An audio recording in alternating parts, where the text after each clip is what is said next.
Major League Baseball welcomes you to the following presentation of the Cleveland Guardians.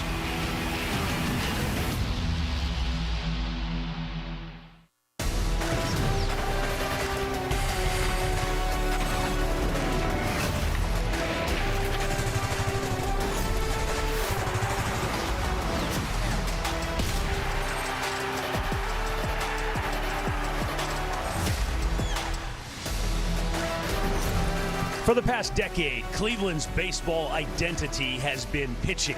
Bob Feller set the standard for sustained excellence, and tonight, Gavin Williams takes the ball for a starting rotation, currently second best in the American League in earned run average. It's Game 3 of this 4-game series, Guardians TV, presented by Progressive. Hi again, everyone. Matt Underwood alongside Chris Jimenez. Cleveland will try to get back on the winning track against Baltimore tonight with the big rig on the hill. Chris, former big league catcher yourself, Gavin throws a two-seam fastball that gets up to 98 miles an hour, but it has such exceptional movement. How do you hit it, let alone catch it? That's a great question, actually. The funny part is the hitters haven't really seemed to be able to hit it in any way, shape, or form. I mean, look at the movement on these pitches. We're talking 99, 98, 97 miles an hour. Whatever kind of wizardry he can figure out how to make the ball move like this, I think he needs to keep doing it. You can see the slow-mo there. Look at his fingers on the side of that baseball. This is a great shot. You can see him pull down through the side of that ball. Look at the movement. And we're talking about elite velocity right there. It's unhittable as it looks. And unhittable too. StatCast 3D powered by Google Cloud, and you just, the looks on the hitters' faces, it's like they can't even pull the trigger. I mean, you can see it too. Look at the horizontal break here. That's side-to-side action. That's 17 inches at 98 plus miles an hour. It's really hard to pull the trigger and trust your eyes, what your eyes are telling you when that ball starts so far outside, and the next thing you know, it's back on the corner of the plate for a perfect pitch. All I know is that was too much math for me. It just looks nasty. Gavin Williams, the big rig, he's on the mound for Cleveland. It's Game 3 of their 4-game series against Baltimore, and we're back with tonight's first pitch. Plus, we'll check in with Andre Knott coming up next. Cleveland Guardians baseball is brought to you by Progressive Insurance. A grand slam for your budget. Visit Progressive.com. By your local Toyota dealers. Toyota, let's go places. And by Elkino. For a team of injury lawyers dedicated to every client every day, call 1-800-ELK-OHIO. So I hammer the rudder and we go. A great day on the North Coast as the Guardians and the Orioles get ready for action. Baltimore comes in 10-10 on the year. The Guardians are 11-10 so far this season.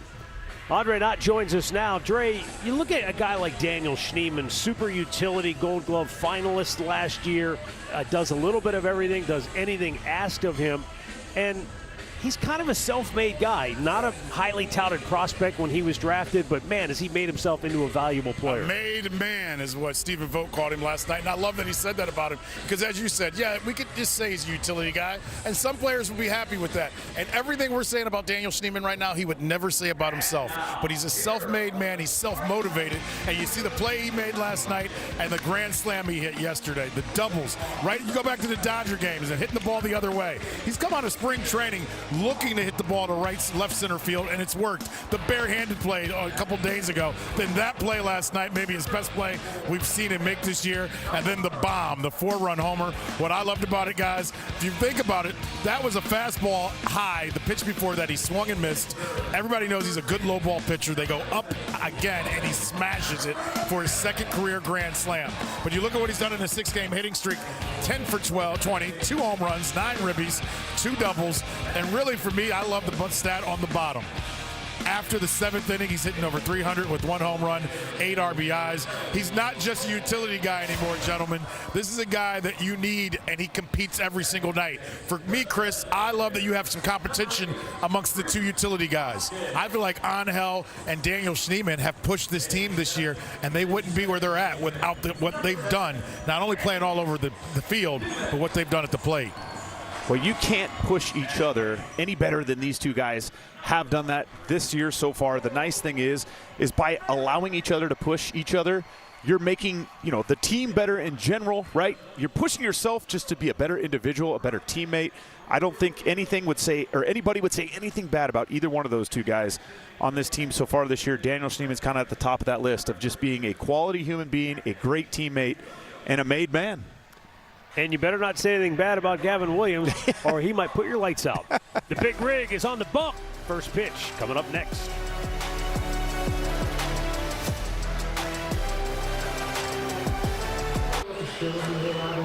Now fans, here is the starting defense for your Guardians. Well, for the Guardians tonight, on the mound starting Gavin Williams, none other, the big rig himself. You can see the numbers there, 2-1 with a 2.38, 22 innings pitched, the walks to strikeouts. That's something we're going to talk a lot about tonight. Not many other pitchers, according to Stephen Vogt, can throw or at least walk 5 guys, punch out 10, and not give up any runs in a baseball game. This might be the only man in Major League Baseball to do so. Let's hope we don't see a ton of those walks tonight, because the key stat for Gavin Williams is strike one. When he gets strike one, he's only given up 2 hits the entire season. If he can get ahead of these hitters like that. That's a key stat. We will keep track of that tonight. Here's the starting lineup for the Baltimore Orioles under manager Craig Albernaz. Gunnar Henderson leads it off, then Taylor Ward, followed by Pete Alonso. Dylan Beavers hitting cleanup, then Colton Cowser, the DH. Leody Taveras will bat 6th. Samuel Basayo is hitting 7th, Kobe Mayo 8th, and Jeremiah Jackson, the dagger last night with that 3-run homer, he's hitting 9th. And defensively for the Guardians tonight, we have George Valera in left field. Stephen Kwan in his 4 Gold Gloves sitting in center. Chase DeLauder in right. Jose Ramirez and Brian Rocchio, man, in the left side of the infield. Daniel Schneeman and Kyle Manzardo on the right. And Bo Naylor behind the plate. Mark Wegner will call the balls and strikes. He's your crew chief. Bruce Dreckman is down at first. Carlos Torres at second. And Nate Tomlinson, your third base umpire. Game time temperature tonight, 53 degrees, cloudy skies, a lot of rain this afternoon, but it's dried up just in time for tonight's first pitch. Gavin Williams winds it up, and we're underway with a fastball strike. That's the pitch that Chris was just talking about, that 2-seam fastball at 96 miles an hour. He'll start it at the front hip of the left-handed hitter and just let it bleed back over the plate, and he follows that up with a nasty breaking ball. And that's why you hear us talk about tunneling pitches all the time. That is the perfect tunnel. When those 2 pitches look exactly the same, all the way till about 3/4 of the way to the batter, and one makes a left-hand turn and one makes a right-hand turn. Batter's got to make up his mind in a split second. The 0-2. He tried to hold up, but he went around, and he strikes him out to start the game. Well, apparently he likes throwing in cold weather, because look at this. You can see the fingers on the outside of that ball. Look at the spin there, down and in at the back foot. Perfect execution. Can't ask for a better pitch than that with 2 strikes. I'm glad you began your comment the way you did. Anybody can come out here and play ball when the sun is shining and the temperature is 70 degrees. Anybody can come out and watch a game. But this is Cleveland. This is what reminds me of going to a game when I was a kid. Early season ball games, April, May. You go to the old stadium, it was always cold and nasty, and you loved it anyway. Yeah, I mean, that's the true home field advantage. Fouled back into the seats by Taylor Ward. Matt, you don't have to tell everybody how you warmed us up and prepared us today. He gave us the talk like we were. That's true. We get to do this. Yes. 1 ball, 1 strike. Hit hard, right center. Long run for DeLauder. He won't get it. One hops the wall, and Taylor Ward with his league-leading 11th double of the year. Well, that's a pretty good swing. It's about one of the best swings you will see off of Gavin Williams. As he comes out with a nice heater right down the middle, you can see that 2-seamer kind of stayed up, didn't really stay on the outer third as much as Gavin would have liked to. But again, give Taylor Ward a lot of credit. Didn't try to do too much with that ball, try to keep the barrel on the inside part of it, and put a pretty good swing on it.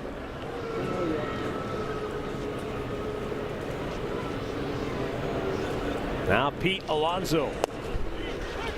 Pete Alonso takes a breaking ball for a strike. Alonso He was there last summer when Gavin Williams almost no-hit the New York Mets, so he knows all too well. He knows all too well how good Gavin can be. Swing and a miss, and he couldn't have hit that with an ironing board. I mean, look at the movement on this pitch. You can see that spike knuckle curve. Look at that circle. It is at the spin, the depth. We're talking 54 inches of vertical drop on that pitch at 83 miles an hour. None of us here can even throw 83 miles an hour, let alone make it drop 54 inches. Does he double up with it? The 0-2. Ooh, he tried, and that was a really close pitch. I'm surprised he didn't offer at it just because it was so close, but he probably figured, well, I missed the last one by 2 feet. Why would I even attempt to swing at it?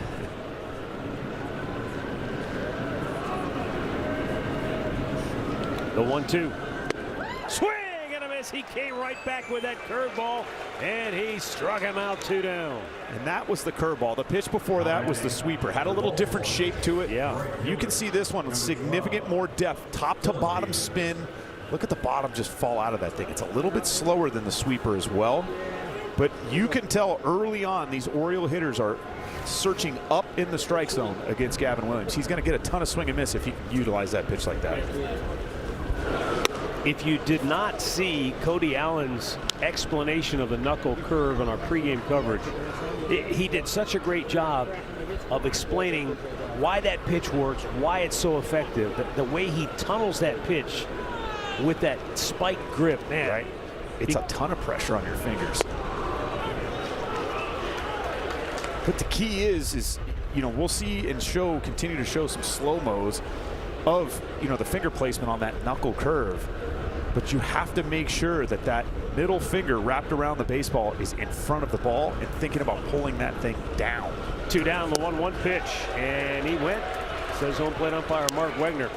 If somebody did watch the pregame show and they're saying, I don't remember seeing Cody talk about that pitch, that's because he didn't. We're going to show that to you coming up. So Cody, he cut a little side piece in the bullpen talking about it, and we're going to show that to you coming up. It's called a tease. He teased you guys. Yeah. But it does look good. It certainly does. I can't wait to talk about it again. Here's the 1-2. In the dirt. And I would imagine, Chris, if you're Bo Naylor right now, if you see that pitch working early, you're going to ride it because they can't adjust to it, obviously, here in the early going. Especially what it does is it saves 98 in the tank for later on in the game, because now they know they have to cover both. Well, I was going to say, if they're coming in the game worried about covering 98, you just come out there doing this and almost relax them. That makes 98 look like 108 probably. 2-2. He just gassed him with that 98-mile-an-hour fastball, blew it by him. He strikes out 3 in the inning, working around the double by Taylor Ward. The Guardians are coming to bat. 22nd. Starting lineup for the Guardians, presented by Progressive. It'll be Stephen Kwan, Chase DeLauder, and Jose Ramirez at the top. Kyle Manzardo heating up in the cleanup spot, followed by George Valera, Rhys Hoskins, the DH, then Daniel Schneemann, Bo Naylor, and Brian Rocchio batting 9th.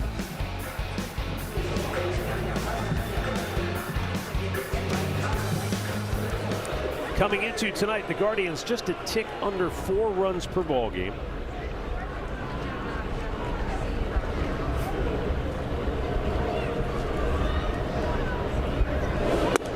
.95 runs a game. That's 21st in the majors, so obviously some room for improvement there. You want to get to at least 4 to give yourself a realistic chance of winning on a regular basis. And I think this offense is very capable of that as well. I think what's encouraging is that, you know, the slug is a little better. You're seeing more home runs. Not that you want to see this lineup turn into a, hey, let's swing for the fences type approach. I think it just shows some growth for those young hitters. And I mean, we talked about how many runners were left on base yesterday. To me, there is a positive to take out of that, right? That they are finding themselves in positions. Now they just got to figure out a way to come through. The line of the 1-2 pitch from Dean Kramer, and it's up high. That's one thing you're going to see Dean Kramer do a lot of. It's the forcing fastball at the top part of the strike zone, and then that slower split finger throws a ton of splits, heavy split to left-handed hitters. Line softly fouled on the right side. What jumped out to me, Chris, is that he's only made the one start, right? But he didn't walk a single batter. Not a single one, with 9 punch-outs, too. You know, he only made it through 5 innings, but gave up, 6 hits, which, okay, you can live with that. A couple of earned runs.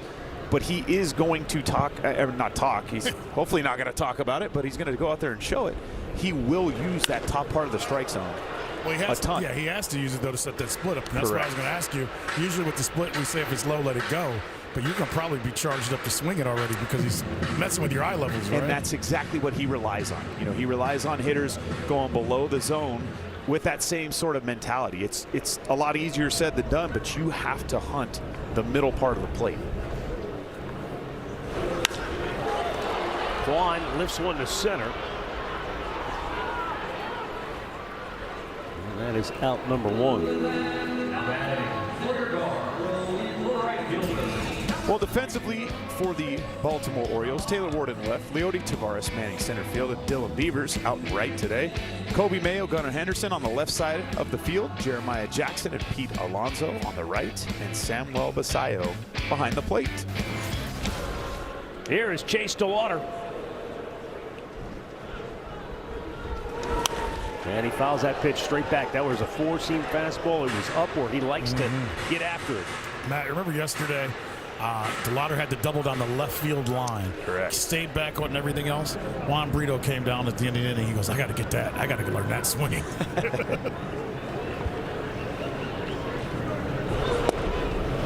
That's the pitch right there that he's going to have to lay off. Well, it was called a ball, Pitch but is called a ball. The catcher is challenging. Samuel Basayo challenging the call. ABS Looks a little low to me. Powered by T-Mobile. And so a win for Cleveland. Call confirmed ball. Baltimore has 1 challenge remaining. I'm asking, with 1 challenge remaining, that could be huge for the Guardians with the pitcher that's going to throw that many splits low, right? And he's not getting the call early. Especially if these guys can really know that bottom part of the strike zone. Like, that was a great layoff right there from Chase DeLauder. You almost have to pick the top or the bottom. Which one do you want to be aggressive at? And a pitch clock violation. He was shaking him up. He kept shaking him. He got frustrated because the pitch he wanted, he wasn't getting told in his ear.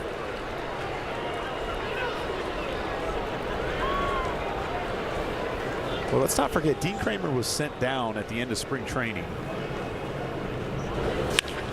Ripped deep right center field. Beavers on the move, and he'll run it down on the warning track for out number 2. That was a pretty good swing on a curveball. You don't see a ton of curveballs to left-handed hitters. Good job of staying up to the big part of the field. You can see that very unique swing. Dylan Beavers kind of playing that shift a little bit more towards right center field. Beavers isn't 6'3" or whatever he is. That man went over his head.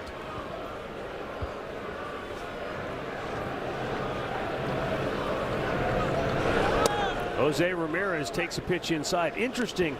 Jose Ramirez last night.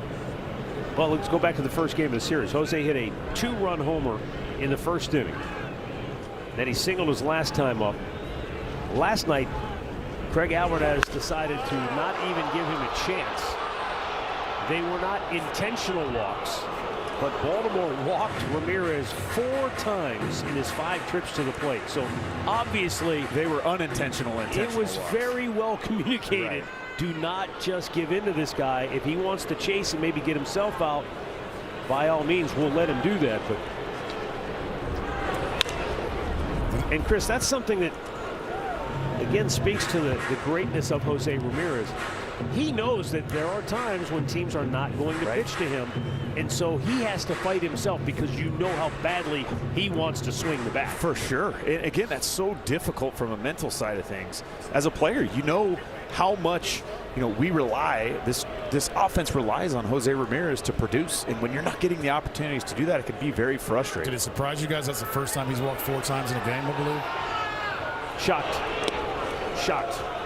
because this is not the first time God. Jose's been around, right? Right. I mean, he's done this to teams in our division, right? And they don't get it. They don't understand. I think too that also goes. It shows how he's matured as a hitter as well. That wouldn't have happened earlier on in his career. Yes, it's taken a while for him to garner this much respect, but there's been times in his career where he would have gone outside his strike zone to try to make something happen as opposed to letting the game come to him. And here's why the strategy, if you're on the other side of this, painful as it is for Cleveland fans, but the Guardians were 1 for 11 with runners in scoring position. So the concept has always been make someone else beat you. There you go. They didn't do that. They did not. In the dirt. And a full count. And that's where I came, a little bit earlier talking about the fact that you're getting men on base. Now you just have to have somebody come through. You only need one hit in a situation like that to break somebody's back. It felt like last night they got that one hit. That's true. But they couldn't make it stand up. Here's the payoff pitch. In the dirt, ball 4. So Jose stays patient. That 5 in a row? I believe so.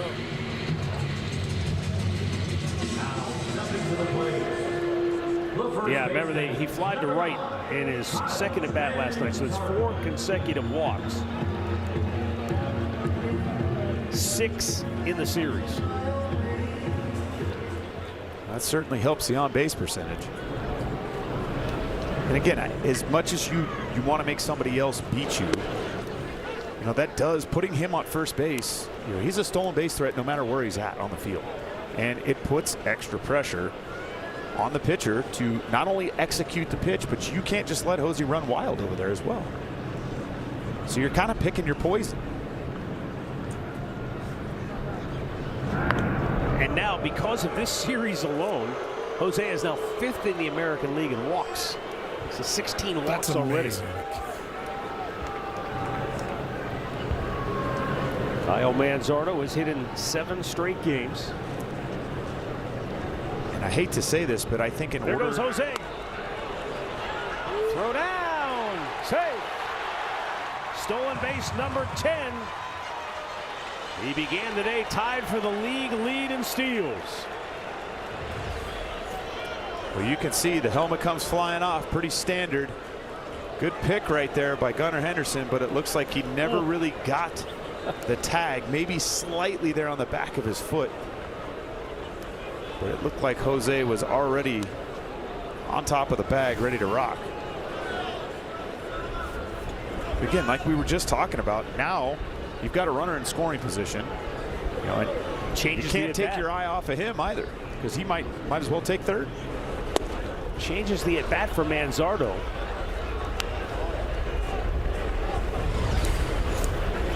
There's the split finger. We talked a lot about that. You can see the rotation. That ball looks like a fastball for so long, and it's almost like somebody pulls the string on it, and you swing where your eyes are telling you. Came right back with it and struck him out. So we have no score after 1 in Cleveland.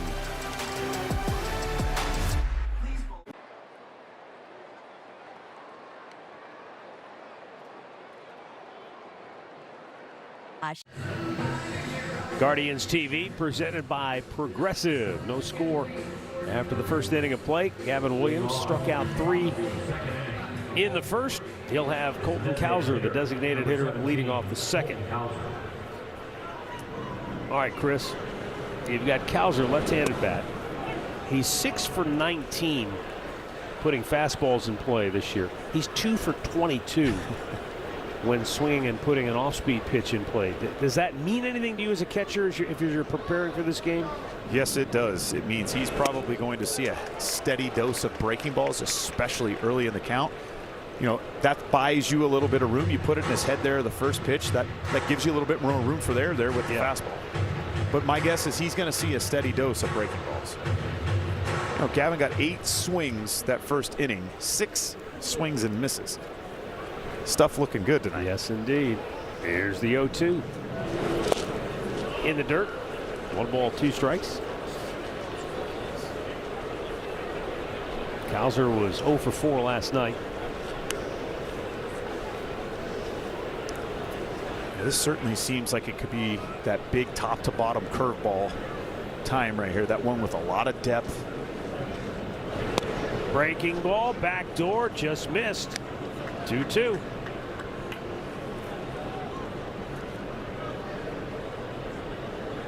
The nice thing is, even though the numbers are what they are against the fastball, with the way Gavin's fastball plays at the top part of the strike zone. Ring him up. 3 straight strikeouts for the big rig. All right, so last inning, he threw a sweeper and then the curveball. And look at this sweeper. This is the sweeper. This has got a little bit shorter depth break to it. You can see that side spin. Here's that top to bottom curveball. He holds it the same way, continues to spike it, but you can see the significant difference in drop of that ball and the spin on that ball. Coming up at the end of this half inning, stay with us. Cody Allen is going to give us a visual demonstration of that knuckle curve and why it's so effective. It's the same pitch that Cody Allen used as a closer. Correct. It's funny, Cody and I were at lunch today. We were talking about that specific thing. And the 1-1 fastball taken for a ball. Leody Taveras riding a 6-game hitting streak. Last night 2 for 5, a stolen base, and scored a couple of runs in the series.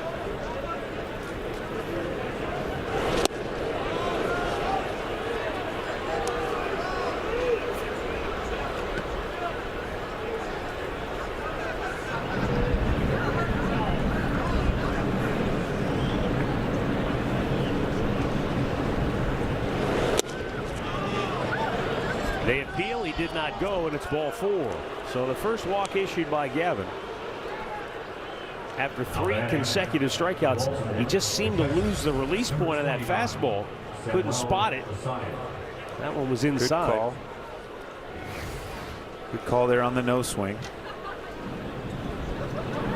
Samuel Basayo. Here's another guy. He is feasted on fastballs, but secondary stuff has given him problems. He is just 3 for 33 on off-speed pitches when trying to put them in play. See if Gavin tries to land a first pitch curveball. Well, again, that certainly says he's going to see a decent amount of breaking balls, and you can kind of see that by look where Daniel Schneemann is playing right now. He's over in that 4-hole, knowing that if Basayo does make contact, it's probably going to be to the pull side, soft. With the runner being held on at first, you got to cover that ground. There was the curveball. He beats it into the ground, but he was out in front of it. If anything, he's going to beat that into the ground, right into the teeth of your defense. That's exactly right.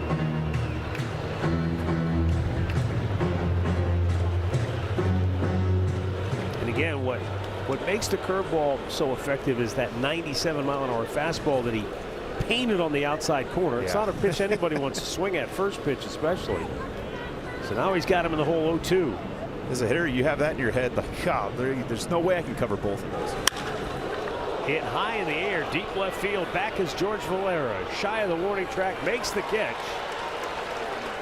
And back to first goes Taveras. That was a good fastball. Probably had a little more of the plate maybe than he wanted.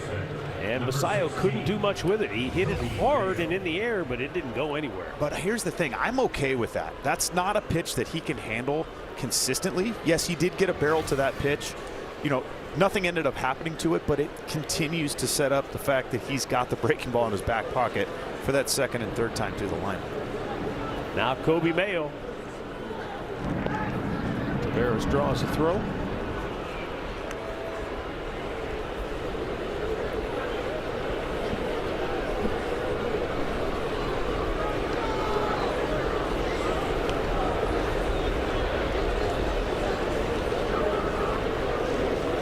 There goes Taveras. Well, he stopped. Ball's hit to third. Jose steps, throws, got him. So the Orioles cannot take advantage of the one-out walk here in the second inning. No score. Guardians getting ready to come to bat.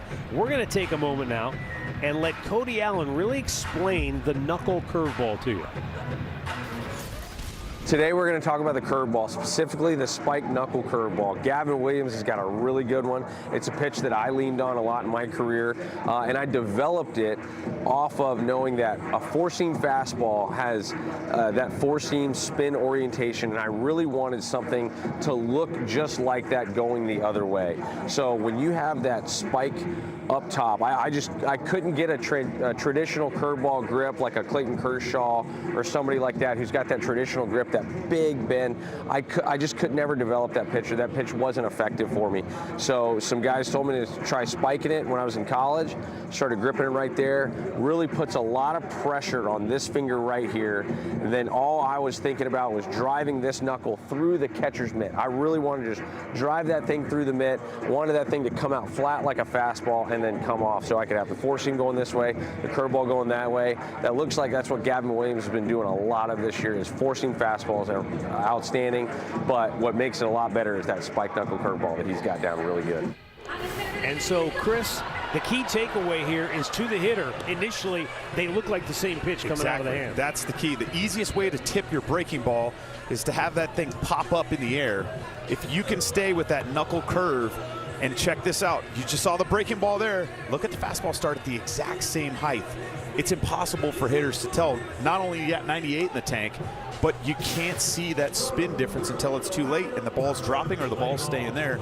You're swinging off that same plane that you try to see that thing start off at. The next thing you know, one's by you or it's below your bat by 2 feet. And Cody Allen didn't have 98 like Gavin Williams had, but it was still an effective pitch. And it was sneaky because you're relying on the depth of the two pitches at that point. It's a great job by Cody right there of kind of explaining exactly why you want to utilize that pitch and why that pitch works for certain pitchers and not others. George Valera, a liner right into the tracks. He smoked it. Basin Jeremiah Jackson. So George Valera, tough luck at bat. One down here in the home half of the second. Well, he certainly hit that ball on the screws.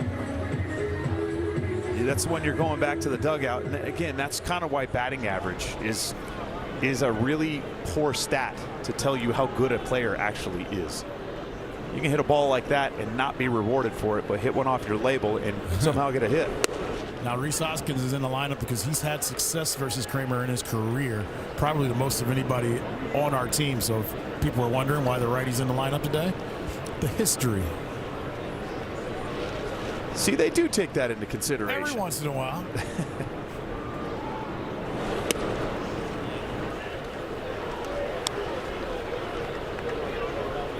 And when you've had the success, what does every other hitter on the team do? He's been the most popular guy in the dugout so far. Well, they ought to ask somebody, because speaking of history, last April, almost 1 year to the day, Kramer went 5 1/3 innings and gave up just 1 run against Cleveland. He got the win as the O's beat him last year 9-1. That was on April 16th. Well, you can tell there's history here between these two just by the way he started Rhys Hoskins off. That's the first 2 sliders we've seen him throw all day. Checked his swing, fouled back. It's 2-2. When you're preparing for a hitter that you know has had success versus a pitcher you're catching that day, how much is that a part of the conversation when you preparing to pitch to him? You know, it's believe it or not, you try to stay away from something like that. You don't want to put a negative thought in a pitcher's head. Okay. You know, right out of the gate. Swing and a miss. He struck him out with that splitter. And that was a good one too. That was up in the strike zone. A really good equalizer. Bet 365 betting odds tonight. Daniel Schneemann riding a 6-game hitting streak in which he is batting a gaudy .500, 10 for 20. Couple of homers, the grand slam last night.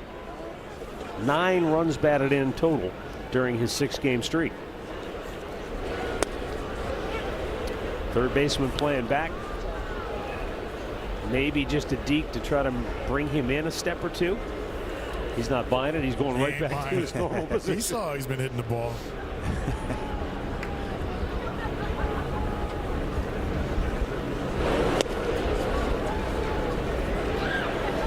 You know, Chris, I told you this last night. I said to Schnee, I go, hey, man, when you hit your first grand slam, you told me, I don't hit no doubters. I run right out. I go, last night? He goes, okay, it's getting different. He goes, don't tell anybody. I knew that one was gone. And that is a good feeling.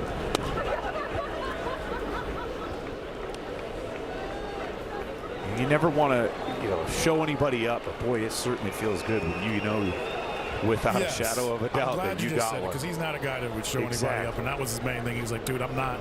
It's not about me. He goes, but it did feel good. I think what felt best for him, and we kind of said in the pre, he said, hey, guys knew you could get me out with high fastballs, and that's something I've been working on.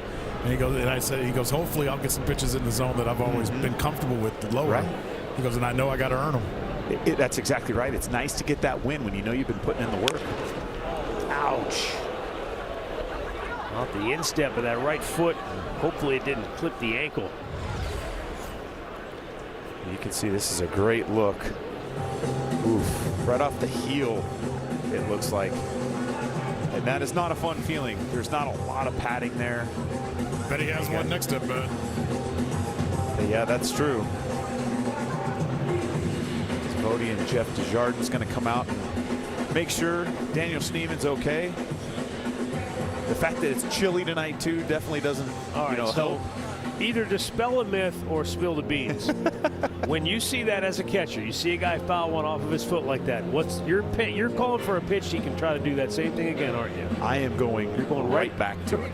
Yeah, I have no problem. Nothing wrong with him. You got to take advantage. It's competition, sir. Exactly. This is how the game works.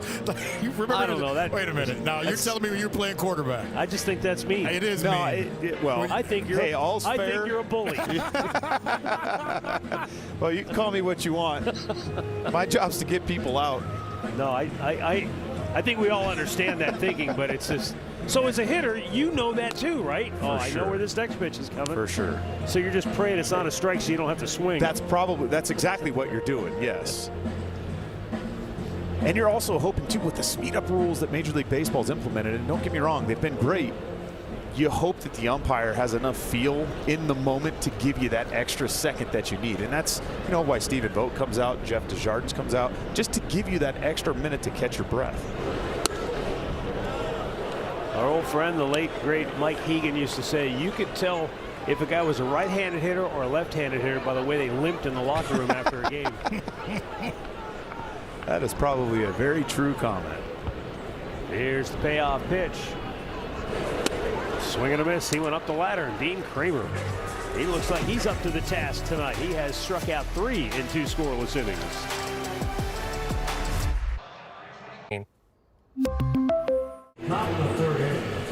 Well, congratulations to the Cleveland Cavaliers. They routed Toronto in their playoff opener this afternoon, 126-113 over at the Rocket Arena. James Harden dished out 11 assists. D. Mitch had 45, and I thought Jared Allen was going to tear the backboard down in the first quarter. I was just going to say, those 4 guys in particular had a very good game. Mobley was they were attacking the rim. It was really fun to watch. But Jared Allen, he was just throwing them down like, get out of my way. I think they need a little bit more out of him like that. 3rd inning, no score. Jeremiah Jackson, my goodness, 8th in the American League in batting average. He's tied for 3rd in runs batted in.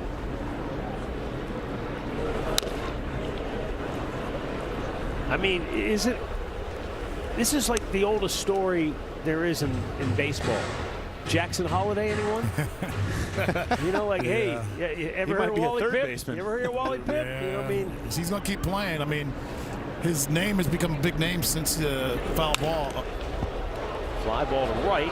DeLauder makes the catch. Basically, Matt, he's put his name on the block. It was on Dean Kramer's last start when Albies was hit by the foul ball. Since then, he's been the hottest hitter in all of baseball. He's 5th in slugging percentage. He's 10th in OPS. And he smoked his manager inadvertently on a foul ball. He's probably going to be player of the week. And then came back in that same game. 2 home runs, a grand slam. Great comeback win for Baltimore. Last night he capped their comeback with a 3-run homer. Jackson Holiday, you better start swinging that bat, kid. I'm sure Albie is more than happy to have a few fractures and to make sure that his players are winning, American League Player of the Week. Got to make sure our guy Albies doesn't yell today. He was hurting last night.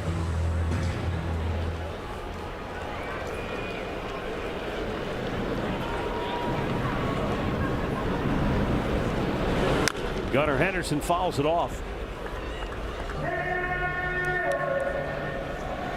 Gunnar Henderson hitless in the series, just 2 for his last 24. He's, as I said last night, he's a guy with a lot of emotion.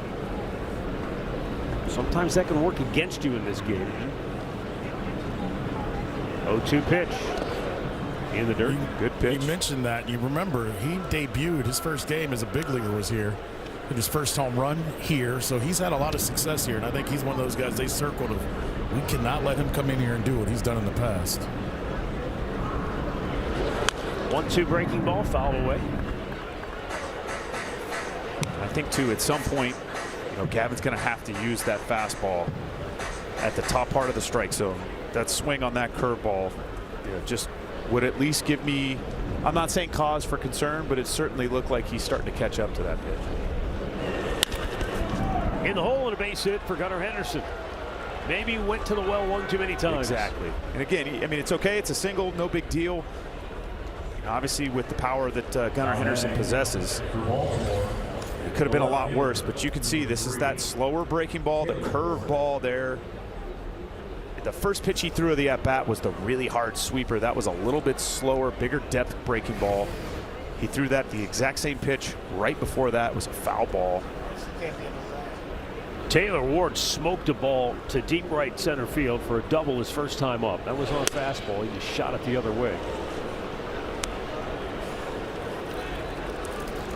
What a great trade this has turned out to be.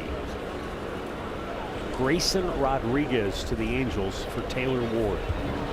I don't think Grayson Rodriguez has pitched yet. He has not. And Baltimore took a lot of heat for that. Yes, they did. In the media. Strike called. Well, I think, and you and I had this conversation, I think they're still searching for a #1 pitcher. Certainly and are. Grayson was thought of as that. He was drafted into that. And when he did pitch in the big leagues, he was impressive. But injuries have just been his issue. And, to me, the only way they make that trade is they know there's just something not right. Tell you what, they had him in terms of leaning maybe a little bit, but watch how he goes back to the bag to the outside. Yep. And it was a long way to go for Manzo to get the tag to him. It's a great call, Matt, because look where his left hand is. He went all the way to the back. And it was a right-handed guy catching. I was just going to say it. Now, that is a big benefit of having a left-handed first baseman. Bouncing ball towards Jose. To second. Oh, he threw it away. A rare throwing error by Jose Ramirez, and now the Orioles have him at second and third with only one out. Jose can't believe it himself. He is beside himself literally right now. I wonder if that ball might not have been, a little wet, It's just coming off of his hand weird. Number 25. You can see this ball was beat right into the ground. Nice high hop for Jose. Looks like it just kind of slipped in his hand there. He didn't have it. Yeah, he didn't have it in his hand. Didn't have a great grip.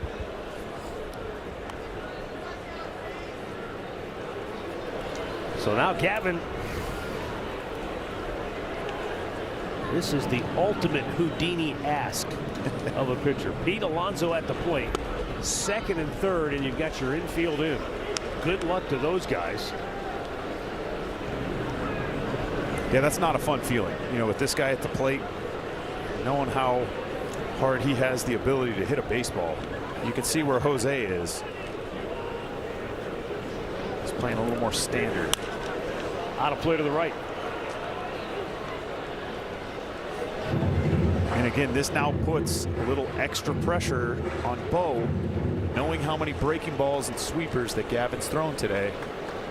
With that runner at third base, make sure you're just trying to be as mobile as you can back there. You want to be an athlete. He struck him out with a really good curveball his first time up. That's outside.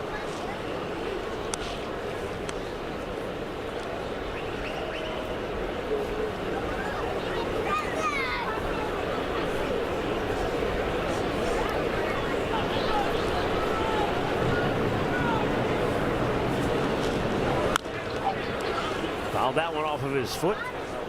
It stays 1-2. Again, with this now being the second time through the lineup, interested to see if Bo and Gavin are going to make that a little slight adjustment. Start mixing in that fastball a little bit more. Just kind of keeping these Baltimore hitters off the scent of that breaking ball. Now the 1-2. Swing and a miss. He got him again with a nasty hook. But just when you think he's going to throw the heater, he throws the hook again, and that was a good one. The right fielder, number 12. Kind of starts out here with pitch number 1, the hard sweeper at 88, and then you go fastball at the top part of the strike zone. Really good miss there. See if you can get him to go fishing. You slow it back down with that curveball, and then you double up on it. An even better pitch at the bottom part of the strike zone. That's a strike the entire way there until he swings and misses. Dylan Beavers struck out his first time up. Chris, how do you know when you're back there calling pitches, how do you know you're not going to the well one too many times with that curveball? You got to look at the takes in the swings. And yes, none of these swings have necessarily been right on it. You're not fouling the ball right back or hitting a line drive down the line, but you can see they're starting to get closer to getting that timing of these breaking balls. Beavers lays off the curveball, 1-1. He's a guy with a pretty good eye. 7 walks in his last 7 games. We haven't talked about extension with Gavin Williams. You've talked about the heater and talked about the curveball, but when you look at where he releases the ball, he's almost at the cut of the grass. That's got to make it hard as well. Right? A big swing and a miss. Remember, he got Beavers after he slowed it down. That's right. He got the high fastball and chedded it right past him. Back in the first inning.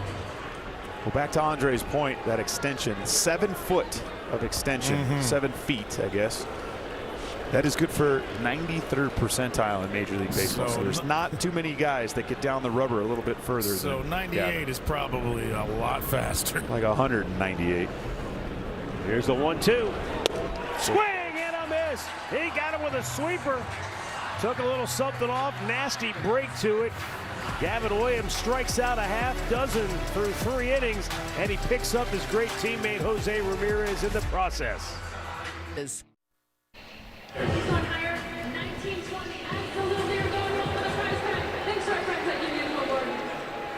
Gavin Williams going right up to his superstar teammate Jose Ramirez saying, "I got you." And you can see Jose right back to him. "Don't worry, I'm gonna get you. I'll help you out at some point." That's the stuff you can't force. That has to come naturally. No doubt. That's part of what helps a team bond. For sure. We always talk about chemistry in sports. You know, what's the key to it? Can you create it? No, it has to happen naturally, and it's sometimes it's born out of adversity, right? Yeah, and I think honestly that standard has been set by Jose through all of these years. Bo Naylor leading off for the Guards here in the bottom of the 3rd. No score.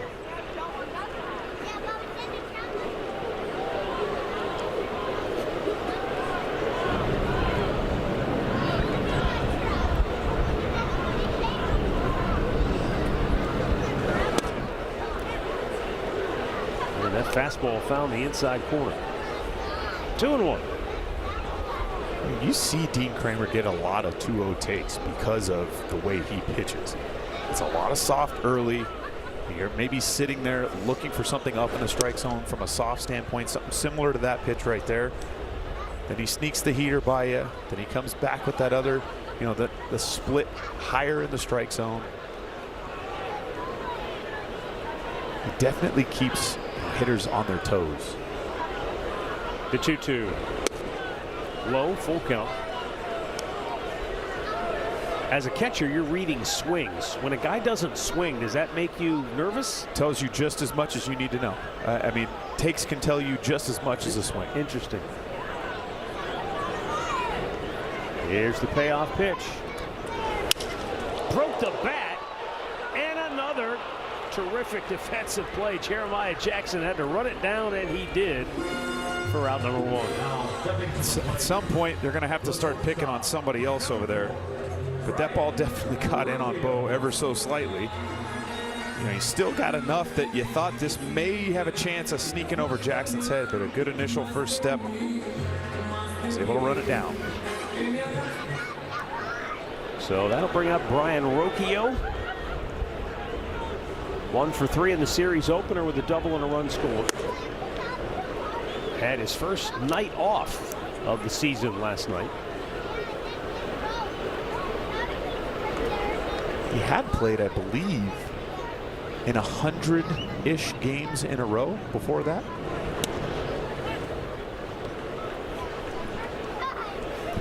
You know, right now we look at it, you know Jose's going to be in that lineup every night. You know Stephen Kwan's going to be in that lineup every night. And then, to your point, it's become Brian Rocchio. And rightfully so. I mean, he's earned that right. Not only what he's capable of doing defensively, but swinging the bat a little bit too. With the injury to Gabby Arias, they definitely need him. But you said it perfect. He's earned this. After coming back from Columbus, he has been locked in on everything they've asked him to do. And patient at the plate, Matt. That's what we've talked about a lot. He is more patient than we've ever seen him at this level. You know, Andre, we've seen it countless times. Expectations can be a you-know-what. And I think for Rocchio, that those early flashes of greatness defensively and clutch hitting, you expect him to continue to advance and excel. There's a high fly ball to right. Back is Beavers. Makes the catch, and when those expectations aren't met, you kind of have a letdown. You're like, what's wrong with this guy? How come he's not? But you don't necessarily automatically advance and excel and go up the ladder. Sometimes it's not linear, that's for sure. Sometimes you do have to get knocked back before you charge forward. Sometimes you need to be punched in the mouth to figure some stuff out. And I think, from a mentality standpoint, going down to AAA is not the worst thing at times. No. It does take some pressure off you. It allows you to kind of slow the game down and really truly work on what you were being asked to work on. And you know what the team loves right now is how he reacts after an at-bat like that. There were times he would come back to the dugout and be so frustrated that he made it out. But they would tell him your body language, Brian. You can't show people that you're frustrated. It's okay to be frustrated, but don't show people that. And he's so much better at handling that now.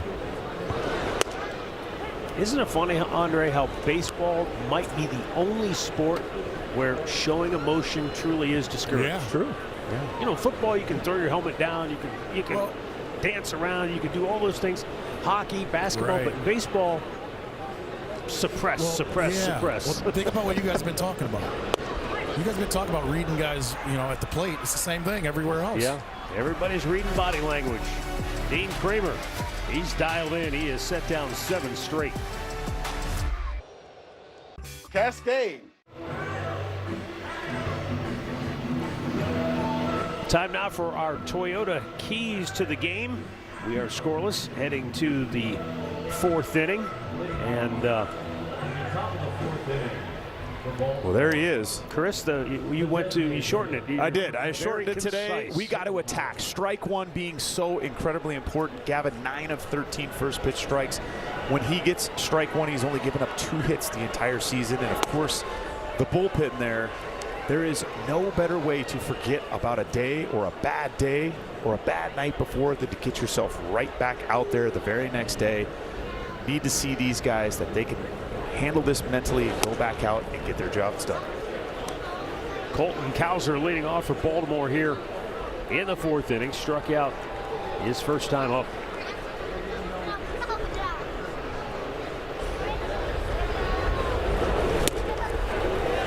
Breaking ball, ripped through it.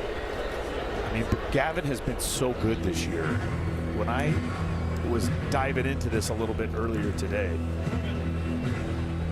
as soon as he gets strike one, he's only given up 2 hits. So if he's ahead in the count, he's only given up 2 hits the entire season. That's pretty amazing. But it also just shows you not only how important getting strike one is, but that he has swing and miss ace caliber stuff. Ooh.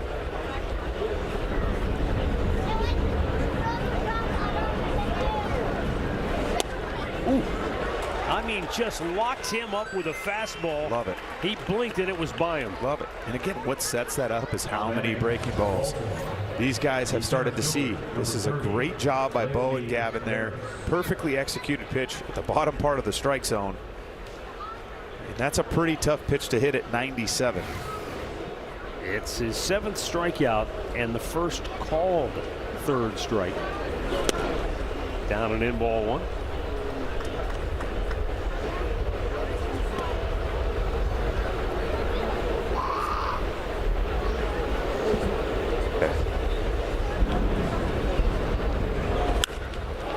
There's a breaking ball that hung, and Taveras didn't miss it.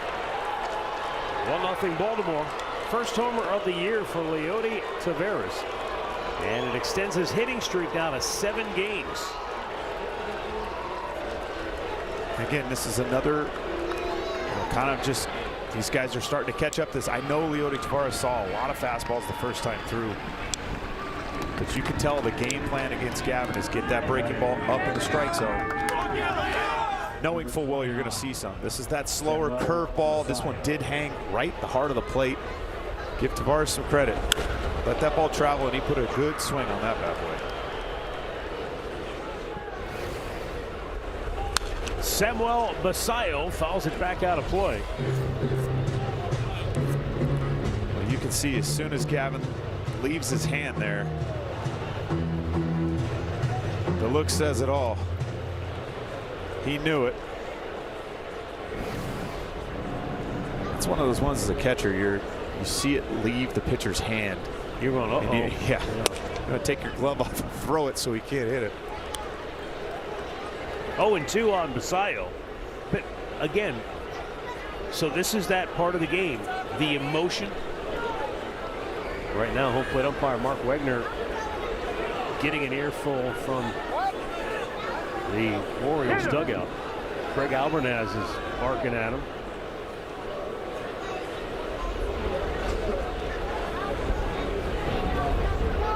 Gotta tell Albie to stop hiding behind that corner there. In the air, shallow left field. The third baseman Ramirez now coming back in on the dirt. Makes the catch for out number 2. And a word now from Cleveland Clinic. When you make complexities your specialties, you redefine what's possible. For every care in the world, Cleveland Clinic. But I was going to ask you about the emotions of the game. You give up a home run on that breaking ball, but you can't give up on that pitch as a catcher just because he hung one. Right, right. I mean, listen, how many good ones has he thrown today? That's the one real poor one that's gotten, hit hard. To third, Jose from the outfield grass. And a great job by Manzardo to reach and scoop it. And the side is retired, but Baltimore strikes first. 1-0 O's, middle of the 4th.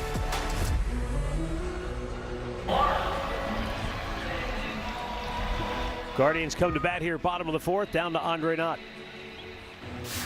Steven, just talk about where Gavin's at. I know you gave it the solo homer, but he's getting ahead of hitters. How happy does that make you? Yeah, he's pumping strikes and then got us out of the jam there in the 3rd. So Gavin's throwing the ball really well. Spin's really working for him, and he's executing fastballs as well. So really good for Gavin so far. You look at Kramer and what he's doing with that split. We always hear if it's low, let it go. Is it that simple against a guy like that? He's starting it right now, strike to ball. So you got to credit him right now. He's throwing some good ones up there, but we got to do a really good job being ready to hit his pitches when they are up in the zone. So got to get something going right here, get some offense. Appreciate it. A dribbler to short. 1 down. 8 straight retired by Dean Kramer. The last man to reach and the only one to reach for Cleveland, Jose Ramirez, when he walked in the 1st.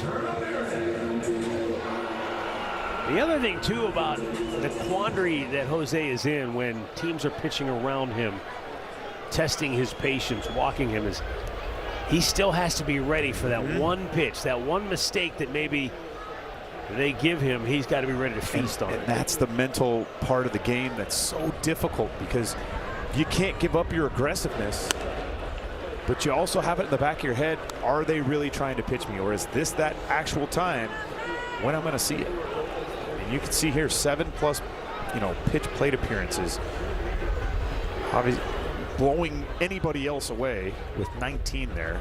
first in the major leagues. You know, I'd be curious to know how he stacks up year to year in that category, because I think of him as being a guy that within the first 3 pitches, he's getting after it. Doesn't mean he's always putting it in play. Sure. But you know, he doesn't like to sit around him. He's not taking the hit. He is hitting the tape. He is up there looking, and if it's not good, not tempting, he'll let it go. But he's not looking to work a walk. He is the epitome of that yes, yes, no approach that every hitter should really take. You know, few actually go up there with that game plan and execute on it. Upstairs. But think about it. He's one of the most aggressive guys we know, but we're talking about him being patient. I think that's one of the hardest things to do in baseball. It is. You're absolutely right. Considering the pressure upon him in this lineup, and no doubt. And I think, too, we're starting to see maybe him kind of maturing into a little bit of a different player because of that. Just because he's being forced, you know, to take a different approach now. And he'll still put up the numbers that we've seen for the last Somehow, some way, you're going to look up there at the end of the year. It's going to be 30 to 40 homers and 40+ stolen bases. The 3-2. And a chopper to second. Jackson with the underhand flip for out number 2. Well, ask and ye shall receive. Last year, the graphic we just showed you, last year, Jose, the whole season, all in, he was 11th. The year before, he was 8th. And the year before that, he was tied for 30th. So we have seen him taking more pitches, or at least seeing more pitches per plate appearance year after year. And some of that is, I always go back to that game against Houston. They had that legendary at bat. Manzardo with a fly ball to right. And they'll go 1, 2, 3. Quickly shut down here in the 4th.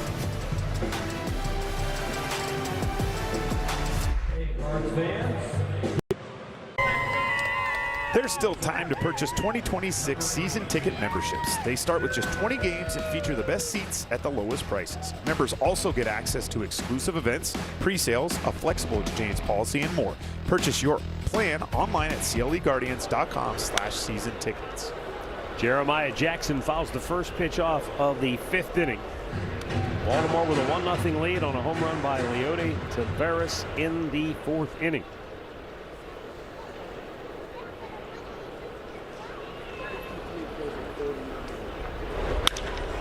Hard hit ball. Diving stop by Rocchio. And a sensational play. All that talk about how good he's been offensively, let's not forget how good he is defensively.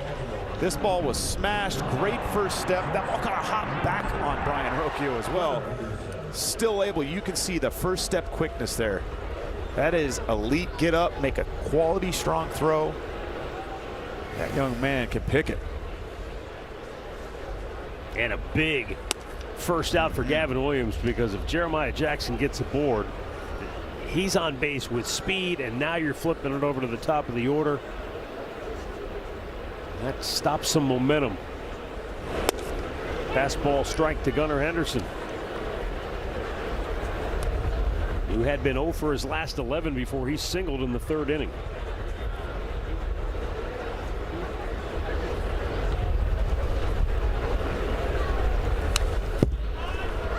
Hyundai in the driver's seat, lowest batting average against facing left-handed hitters.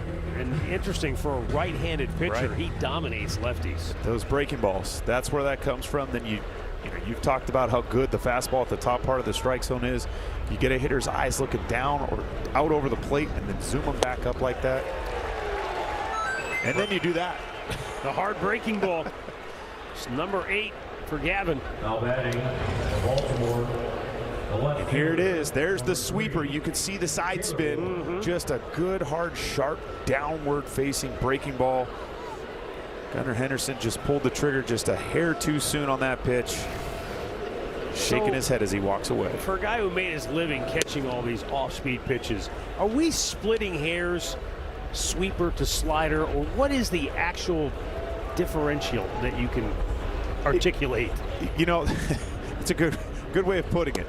You know, in Gavin's case in particular, there's two significant differences between the two pitches. I mean, you can see the vertical drop, the top to bottom, the slower, you know, bigger curveball has a little bit more drop to it. The sweeper's generally a lot harder and a shorter break. Now, in your mind as a pitcher, those are two completely different pitches. Even though we've clearly shown that he holds the ball the exact same way, but he's attacking how he's throwing those pitches a little bit differently. One of them is a wrist angle. You know, he's on top of the ball a little bit more. The other one's a little bit more to the side. But a sweeper and a slider, like where is that difference? It's difference in, you know, how the metrics are and how hard or how, you know, the spin shape is or the actual pitch shape. Okay. Gavin has tried throwing a slider in the past, and it has not worked out great for him. So I think this is a new way of him keeping the shape of a slider, but it's a different mental thought process on how you actually throw that pitch.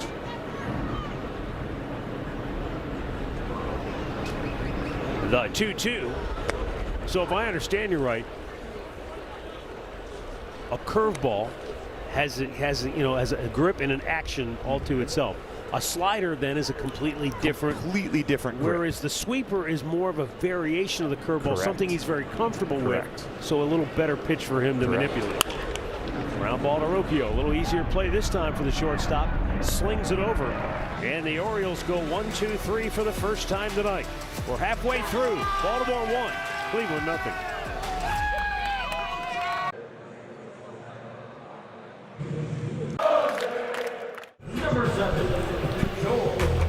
This series against the O's wraps tomorrow afternoon at 1:40. Pick up a family value pack for just $99 and get 4 game tickets plus $40 to spend on merch and concessions. Get your tickets today at CLEGuardians.com. Dean Kramer has retired 10 in a row as we go to the bottom of the 5th inning. George Valera robbed of a hit his first time up. Pitch is called a strike. The batter is challenging. George Valera felt like it was a ball, and it's a strike. The call is correct. Cleveland has 1 challenge remaining.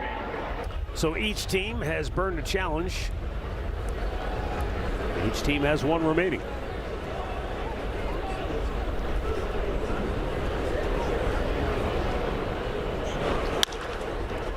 Ground ball chopped to second. Dean Kramer has made it look easy tonight.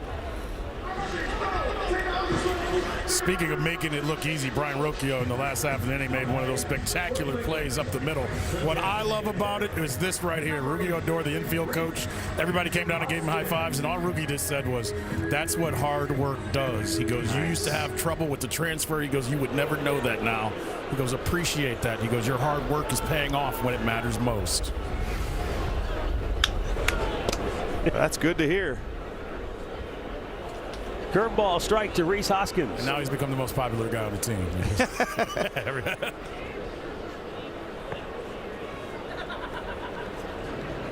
The 1-0. And Matt, you remember when Rocchio first came up, he would get to every ball that he could get to, but the transfer at times would be a problem because he would kind of rush through it and try to get it out, and sometimes it would pop out of his glove. And, you know, knock on wood, we've not seen that in a long time with him. I think, too, he's becoming more comfortable up here, and that certainly helps. I remember I told you Hoskins has had a little success against him, and you said they pitched him different last time, and looks like the second time through they're doing the same thing. Right. I wouldn't be shocked if you see a 3-0 green light here, though. Rhys Hoskins awaits the pitch.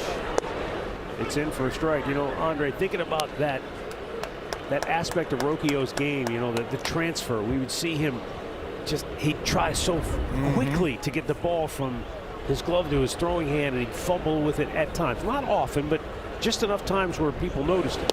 Swing and a miss, full count. And it always reminded me of a quote by the late, great Lou Holtz, who said, be quick, but don't be in a hurry.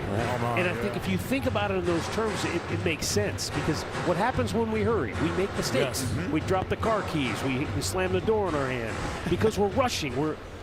sometimes you want to be quick, but under control. And I think Rocchio's starting to learn that. No doubt. And he's starting to learn the league, too. He knows how much time he has up here. His internal clock has really slowed down, and that happens the more and more experience you get up here. The game really does truly slow down for you. I mean, did you see the way he made that bare hand play there? Just now, right? Was it? It was so, he just saved you. No, he takes care of it. But you. he like no look to. Watch him save Andre. He's like, uh-oh. Andre would have taken that right in the kisser. Yep, there you go. And then look, give it here. Right. That lip. Don't mess with that lip over there. That lip is scary, man. It saved me a couple times, though, too. 3-2 off the end of the bat, full foul. He yanked it. Years ago, that lip didn't save me, and your boy Jan Gomes got me right in the noggin on a foul ball. And since then, when I'm soft throwing lefties up, pitching, and a righty that pulls the ball, I pay attention. You don't put a helmet on? Yeah, I was going to say. I've had it on before. I had to wear one of you guys after I got hit. And the 3-2 again.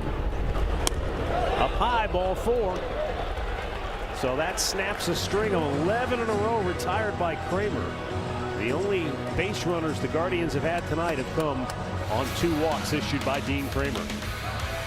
So this will be our defensive play of the game, brought to you by Progressive. Oh, you could just see he knows he's in total control right there. There's no reason to rush, even with a speedy running down the base. He's soft, he's smooth, he's completely under control. And again, the game is starting to slow down for him.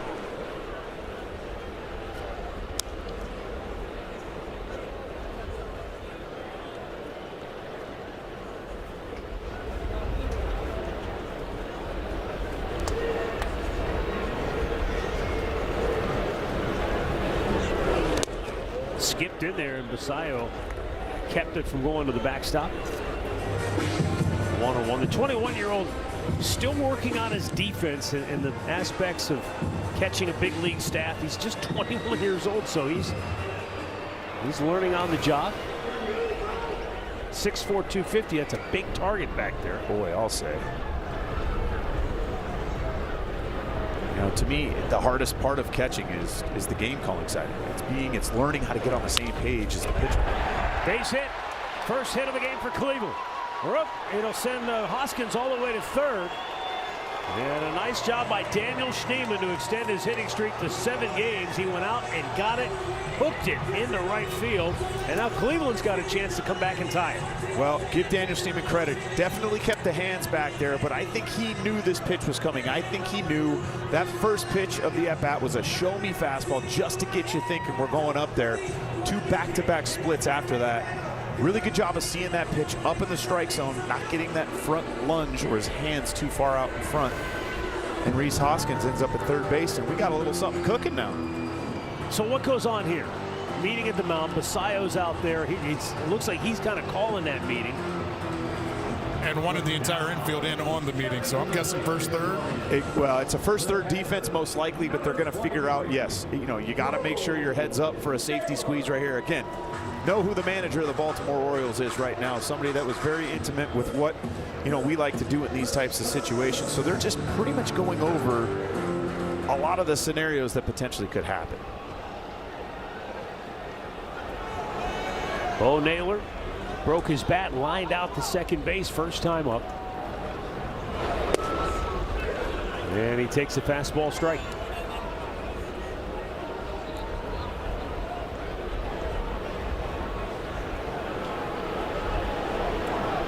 Rhys Hoskins, the veteran, down at third, off in foul territory. Schneemann always a threat to run at first. Bo swings through it, 0-2. Again, this is, you know, what sets that pitch up is that 4-seam fastball at the bottom part of the strike zone, 2-seam fastball. You know, you see that plane of where that pitch is coming off of, and you think, okay, maybe he's going to attack me with heaters this time through. And he's out on 3 pitches. 2 down.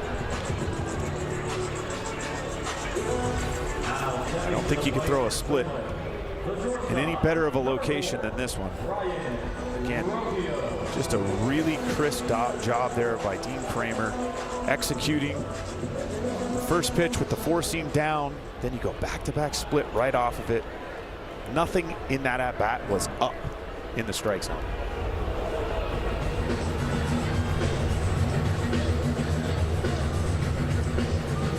You know, you used to have to go out in front of home plate and do the signs.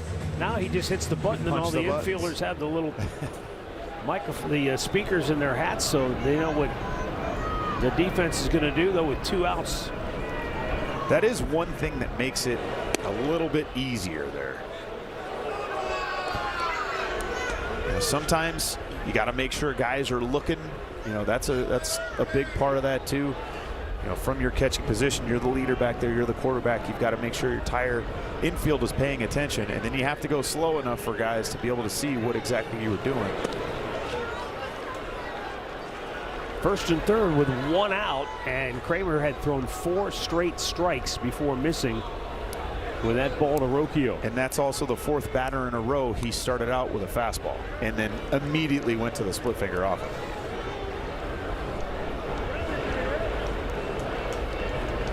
One nothing Birds, bottom of the 5th.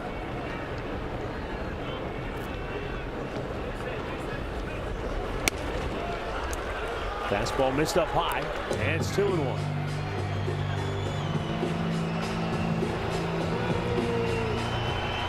I think it's so important. You see where the infielders are at right now. Gunnar Henderson about as far over or up the middle as he possibly could be. That kind of tells you exactly how they're going to pitch him right here. That splitter has been vexing for Cleveland hitters tonight. 2-2. Again, knowing that soft contact to the pull side with that split finger, that's why you see the defense really place like that. It's so important, yet so easy to say, so difficult to do, to allow that pitch to travel. High fly ball, right field. Beavers back on the track. He's out of room. It's out of here.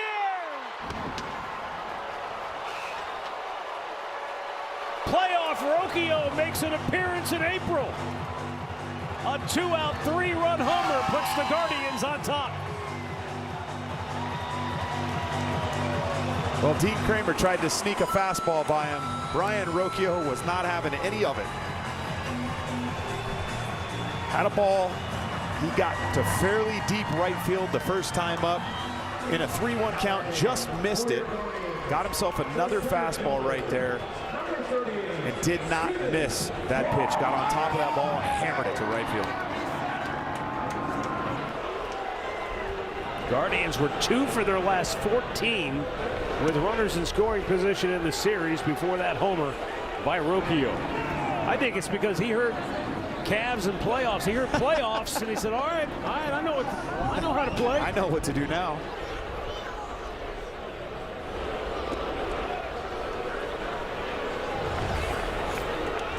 Well, you can see it, fastball middle in.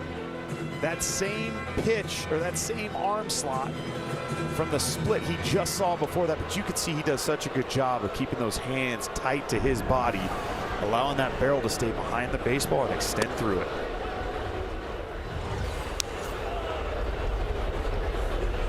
Dean Kramer. He knew it. And so did he. Rocchio with the 3-run homer after Kramer had started the inning by getting George Valera to ground out. He had retired 11 in a row at that point.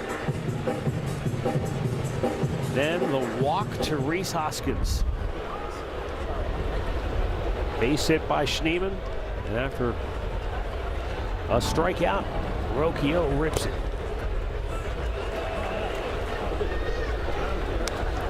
You know, again, you see the bottom part of the order, you get a big strikeout out of the 8-hole.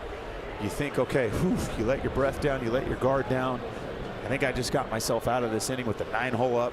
You make one mistake, and it can cost you. Out in front of the pitch was Quanti, and a strikeout ends the inning. After 5, the Guardians have taken a 3-1 lead on a home run by Brian Rocchio. I want to share with you a story about young Mariah Bowen. She is a patient with the Casey Cares Foundation.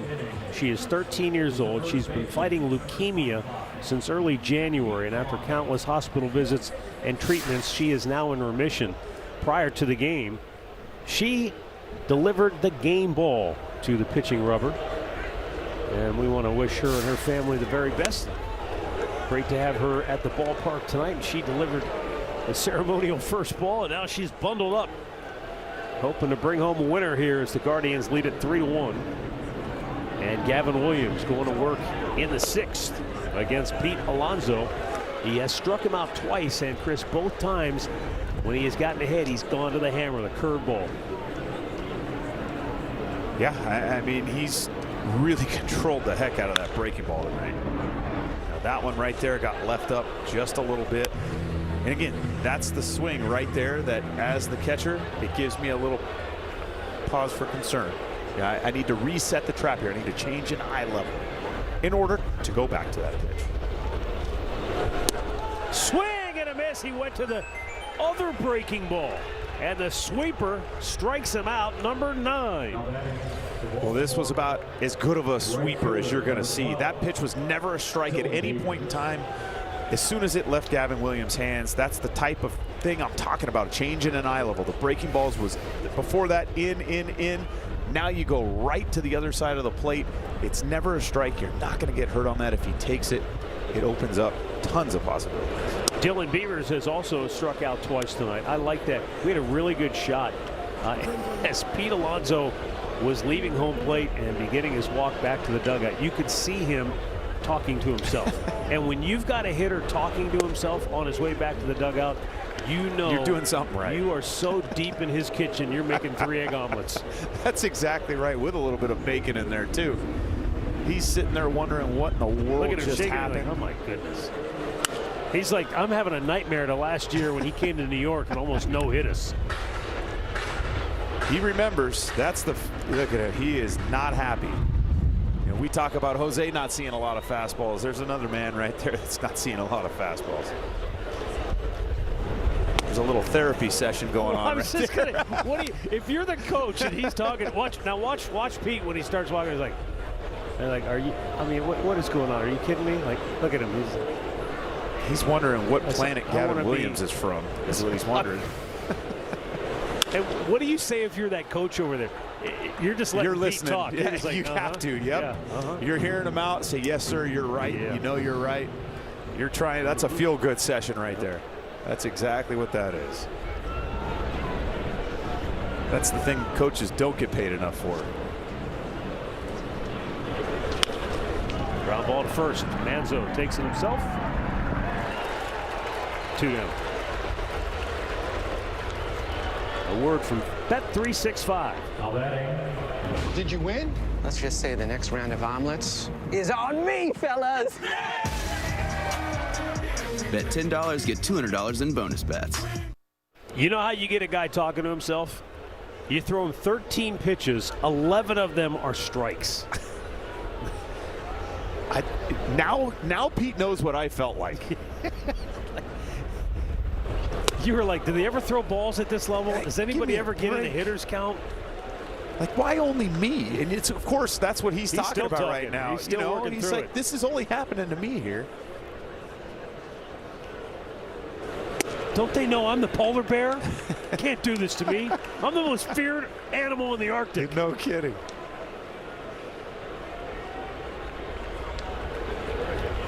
He might be asking him, hey, you want to stay late hitting the cage tonight? It's that young man's worst nightmare. These poor coaches. I want to know how many coaches have to have Tommy John surgery from all the BP that they throw nowadays. It's more shoulder issues for hitting coaches than his elbow. They're not putting a lot of torque on it. They're not putting a lot of torque on it. Yeah. Out front, Clouser pulls it foul. It's more of an overuse thing.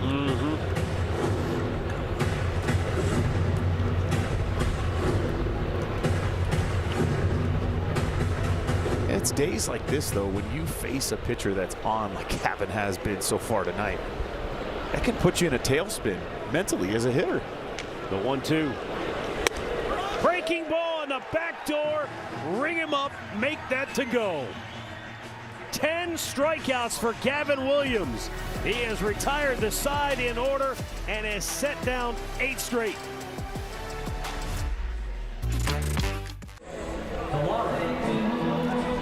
The bottom of the 6th inning is sponsored by your Northeast Ohio Ram dealers.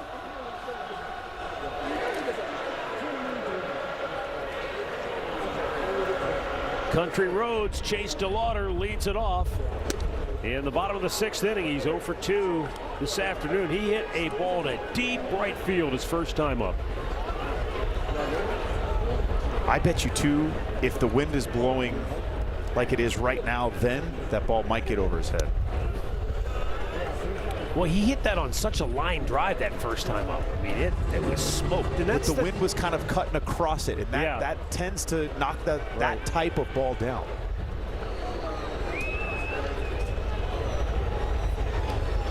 The 2-0.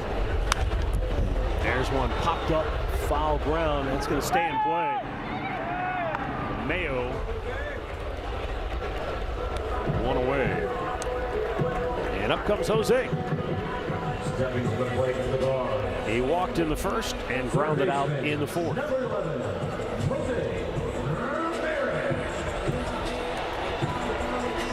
Well, I would expect a lot of the same here.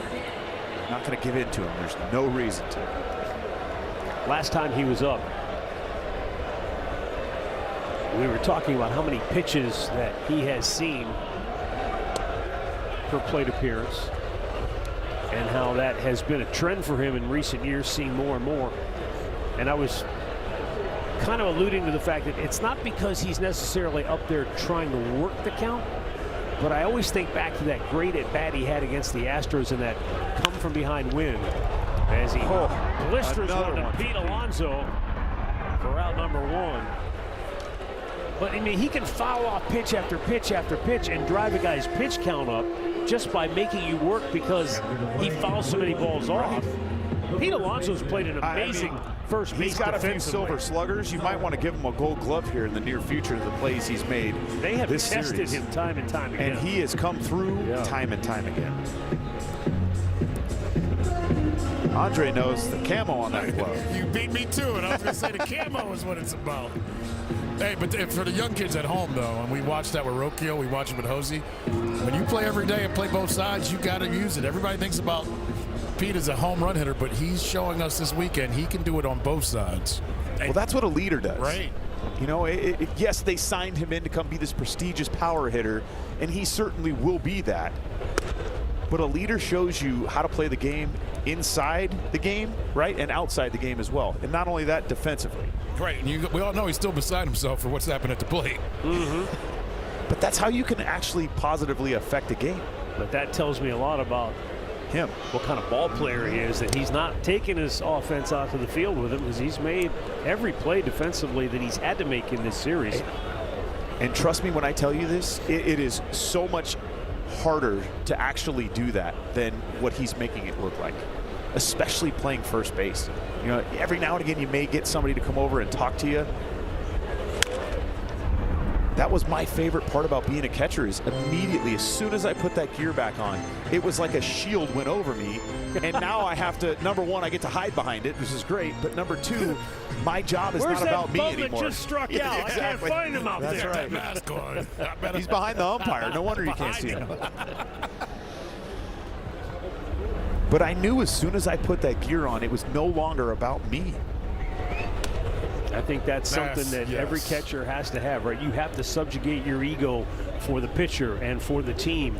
And the great ones can do that. No doubt. The pitcher sees right through it, you know, if you can't. You just said that's being a good teammate. Right. It's not, you just said the words, it's not about me. As much as it was in that at-bat, the rest of the game isn't about you. That one looked like it may have crossed up Basayo, or he crossed himself up by the way he tried to catch it. It looked like that one knuckled just a little bit more too. It is, you know, the wind is kind of swirling around here, and sometimes with a split like that, you catch a seam just right, it may take off on you. You know, I never thought about that, but every once in a while, we see somebody with a really good split, and it does almost have that knuckleball action. Swing and a miss where you don't get a lot of rotation. Well, Dean Kramer bounces right back after giving up 3 in the 5th. He sets him down 1-2-3 in inning number 6.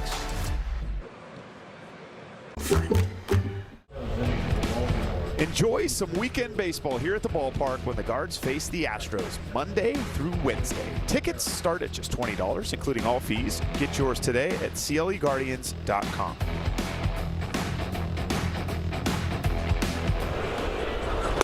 Swing and a miss by Leody.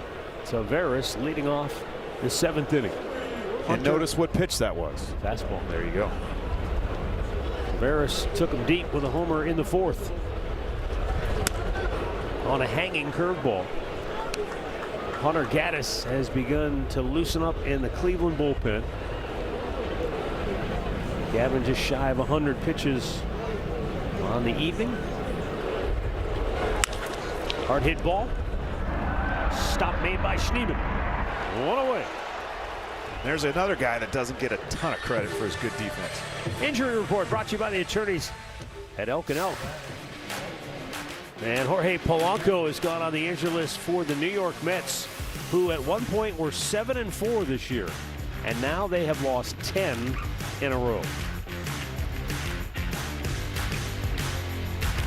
Well, I don't know. Maybe you can tell me. Their president of baseball ops came out this morning and gave their manager a vote of confidence. I never understood the whole vote of confidence thing, especially because we know what it leads to. After the first or second or third time the guy got a vote of confidence and then they fired him, that should have been the end of the vote of confidence. Right. Well, doesn't that mean you're listening to the sounds around and not listening to what's going on inside? 100%. You don't need to me, that's the kiss of death. Yeah, exactly. As soon as Matt said those words, I go, oh, I know what that means. Honey, start packing. Swing and a miss by Basayo. But Soto's been out as well. I'm not saying that's the whole reason, but no, you're right. But they, you know, they're one of their best. They've dealt with some down, injuries, yes. especially on the pitching side of things too. And we all know how that media market is. It's a little stern, if you will. It's something.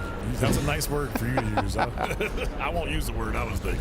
The 1-2 is grounded foul. I'll just say this. Look, every team goes through injuries, right? And some teams get besieged more than others. Who's had more injuries than the Baltimore Orioles? Right? They've been outscored by 1 run coming into tonight. The Mets have been outscored by 22 runs. Basayo is rung up by home plate umpire Mark Wegner. And the Baltimore catcher barking at the veteran umpire as he heads back to the dugout. Greg said, come on over here. Don't do that. Now, this is a really good breaking ball. Again, I don't think it's necessarily where he intended to throw it, but give Bo credit there for being able to make that adjustment. Certainly was close. Well, if he was mad, why didn't he tap his head? There you go. What did you think before the game? Stephen Vogt talking about the fact that some players still aren't programmed to react quick enough to tap their helmet. And I think we just saw one of those situations play out right now. Because it's still so new and fresh, you're not thinking, oh, I have to tap my helmet right away. Well, your natural reactions to yell. Yeah, right. Jose off balance throw, and it's in time. The big rig steamrolling Baltimore.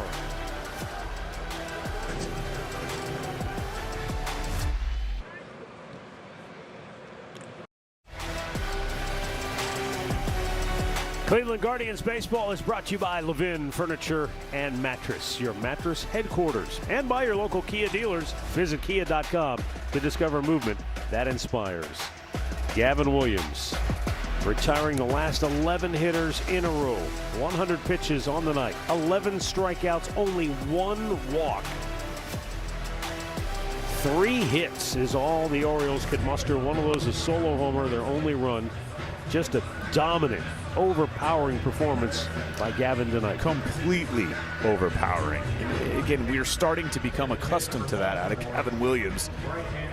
Our Sarah Auto Park pitching change here in the 7th inning is Albert Suarez, right-hander, coming on in relief of Dean Kramer, who also pitched a terrific ball game. He went 95 pitches.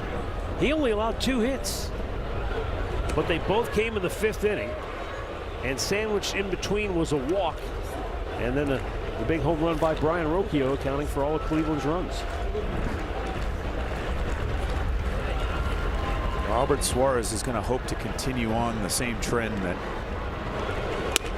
Dean Kramer set. You know, the first 6+ innings of this game. he's going to come at you. Tons of strikes. It's a small sample size, but he's throwing significantly more four-seam fastballs and changeups this year than he ever has before. George Valera pops it up. Pete Alonso, look out. In foul ground. And that is out number one.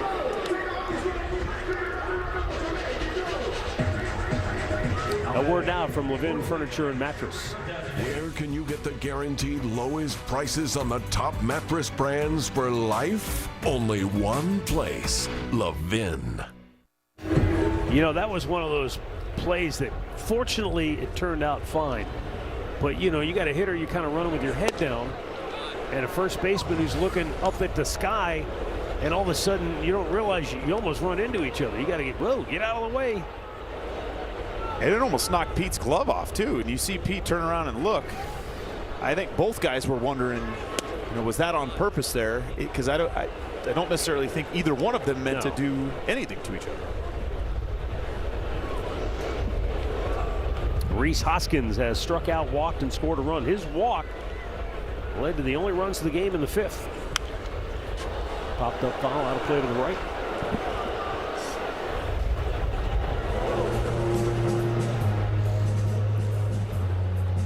Well, again, small sample size, but Rhys has really drawn some very important walks this year so far. I'd love to see the batting average up there, and again, I do think we will see that at some point, but he's had some really good at-bats. I definitely think that before the season's over, we'll see him have a big impact on this offense, because he is what this team has been missing in recent years, which is a really solid veteran right-handed bat. Right. And look, last year he dealt with injuries, so I think part of it is, at least in the early going, making sure that they're taking care of him so that he can be here for the long haul. Sure. And he did have a little bit of an abbreviated spring training. Got in there a little bit late. Bounce to third, and it goes foul.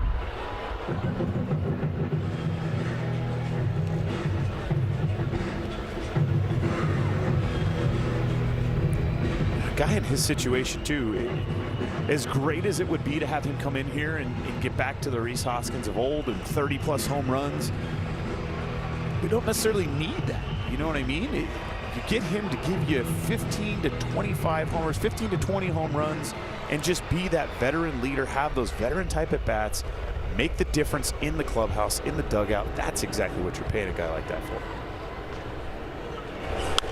3-2, foul out of play.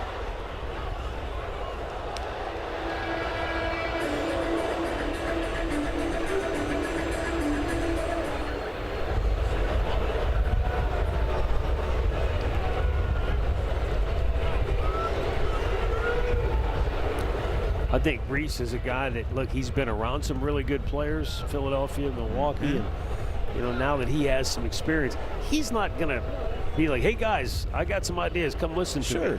But I think guys will watch him, watch his approach, watch how he handles at-bats, certain situations. I'll give you an example. They will gravitate toward him. We came in early yesterday. Who was in the cage? Him and Austin Hedges. Liner caught. You don't have to tell them, just your actions, and they'll follow.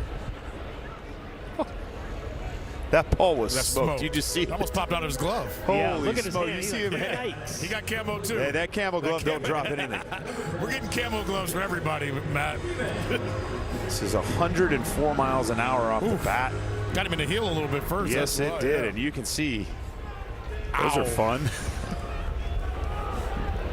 Again, just another example of a perfect swing. Nothing to show for it. I mean, hitting stinks. If your name's Gunner, you have to have camo, don't you? He's from Alabama, yes.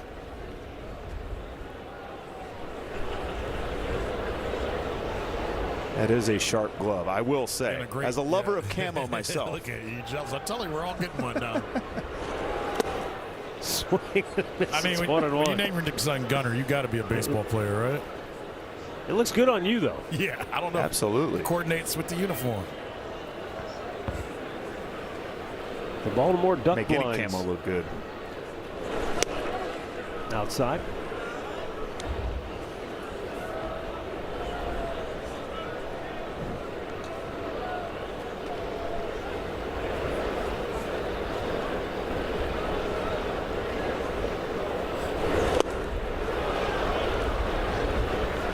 about that use of a changeup. Albert Suarez, that was a really well executed one right there. The thing that makes his changeup so good, and this is so different from Dean Kramer. Dean Kramer's has a little different roll to it with, coming off the split. And then he follows that up with a fastball. Goes 94. It just freezes him. 7 in the books, 3-1 Guardians.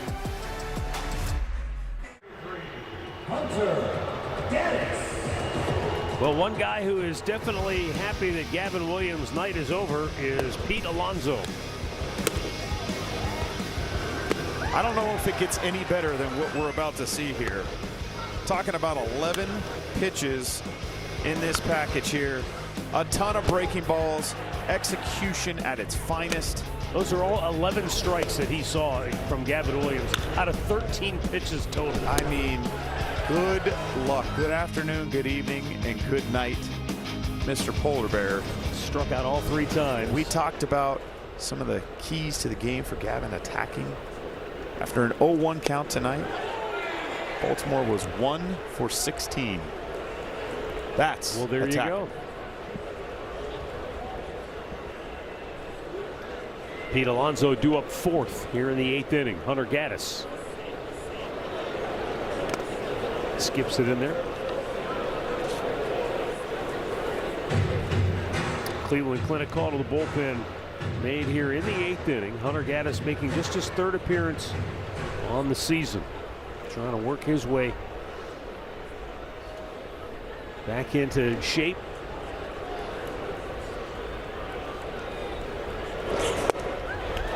Forearm tenderness or tightness kept him off the opening day roster. And so when he was just recently active, Stephen Mote said, we can't just throw him right into the fire. We've got to kind of give him the same kind of runway that we gave all of our relievers when we started the season. The 1-2.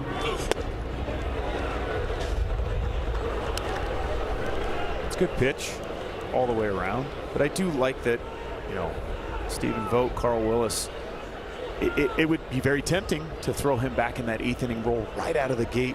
Okay, we got Hunter Gaddis back, our bullpen's shaping up, it's lining up, but you do have to mix in the fact that he's on a little bit of an abbreviated spring training in his own right. But if you guys noticed the inning he's pitched in the first that's where I was going with this. But and Voter told me after the first time, he goes, I'm going to use him in the 8th inning because that's his inning. He goes, I just don't want to put the pressure on him. Right. Like he has to be the guy he was a year ago. I think there's a trust factor that he's earned, right? Oh, no doubt. You saw that slider he was throwing 2 nights ago. That was so tight. He looks unhittable. No doubt.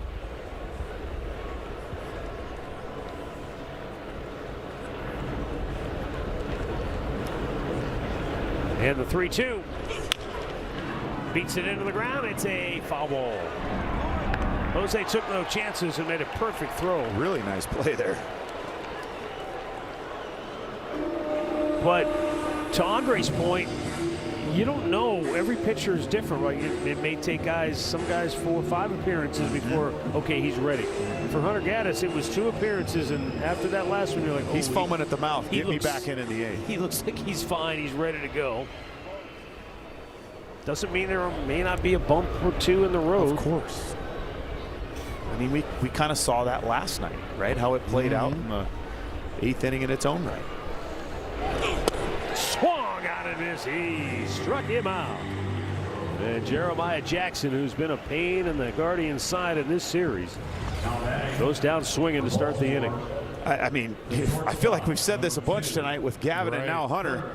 You can't throw a breaking ball in a better location than these guys have executed breaking balls in this evening. And I think there's a hope amongst the coaching staff having Hunter back that it kind of relaxes the rest of the bullpen and finds other roles.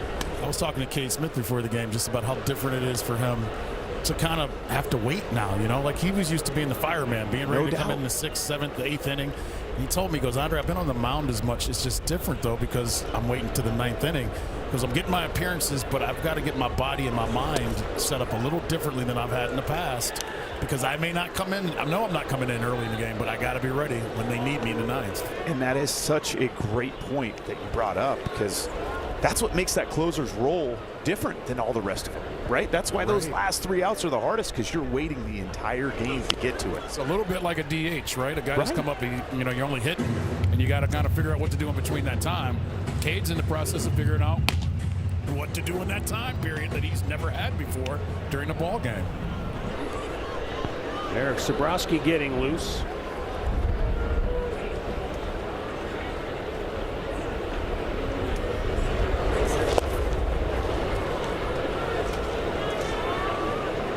And it's 2-2 for Gunnar Henderson, who is 1 for 3 on the night.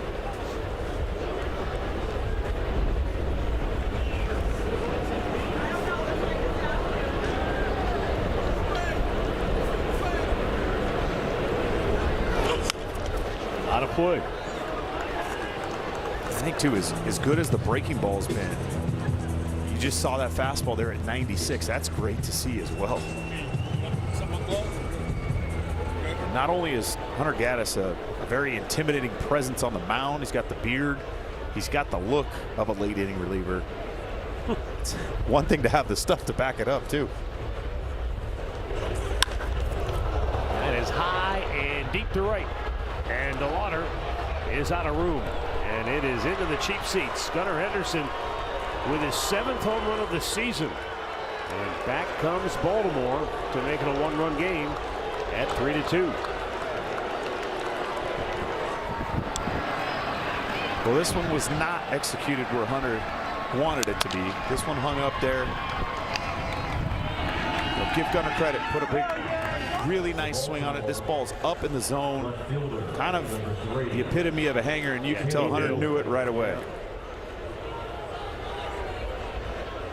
And again, that is maybe one of the slight downsides of a lot of these Baltimore hitters, seeing so much spin before he gets in. Granted, different pitcher, different shape. And as I go back to the question I asked you earlier, how do you know when you've gone to the well too many times? And I feel like with Hunter Gaddis, look, that slider is pure filth. It's his bread and butter. But it almost feels like sometimes you throw it so many times that the hitter starts to recognize it. And like, how do you know when, hey, we need to throw some fastball? How many fastballs per slider do you really need to I throw? don't know if there's a perfect, ratio to that, honestly. Because you're working off that hitter. That gives you a good idea right there, though. When you see a good quality hitter take a four-seam fastball in a leverage count right down the middle, he's not looking for the fastball. And that's what I was getting back to our point earlier. The takes can tell us just as much as the swing and miss, or the swing. And this is, here's the punch-out slider. Look at the execution on that pitch. It's one thing to kind of nitpick, right? You can see there's a significant difference in execution. Absolutely. And if he gets the ball where he wants to, that's not going to be the same result. Exactly. And that's why the other day we were talking about this very topic with Stephen Vogt, and I said, how much is it execution versus pitch selection?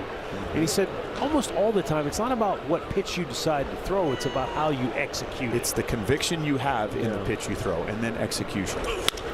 Ground ball too short. Brocchio. Wow, Change up. What happened there? I think he lost a grip on it. I think that thing got a little wet. Really strange looking. That was a really nice pick by Kyle Manzardo. I don't know how it stayed on target. Usually when the ball comes out like that, it goes haywire. The first baseman, number 25, Pete. He definitely did not mean to do that, but that. Great job there by Kyle Manzardo. That was not an easy play. And I think, too, he looked up and saw Taylor Ward was not running hard to first, so he gave up, let up just a little bit, and I think that's what caused that.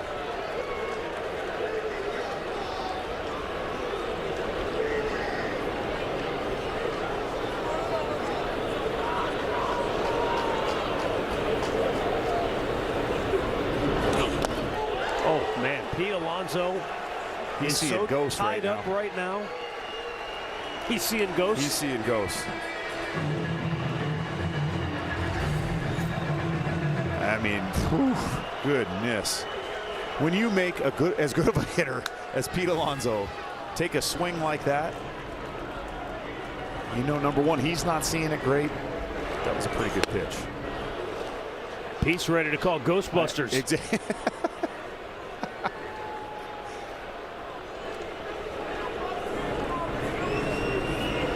We just want to make sure he's still staying afraid of ghosts.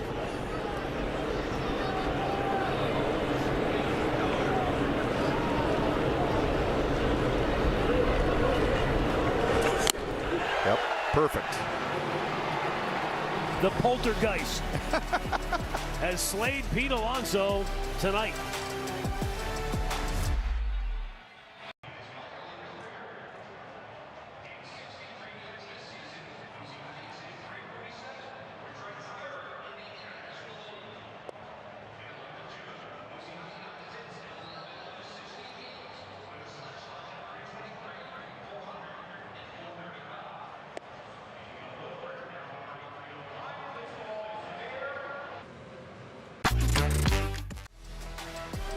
This copyrighted telecast is presented by authority of the Cleveland Guardians and may not be reproduced or retransmitted in any form.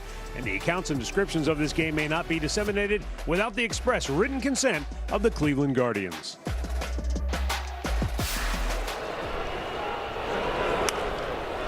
Leading off here in the bottom of the 8th inning is Bo Naylor. Bo 0 for 2.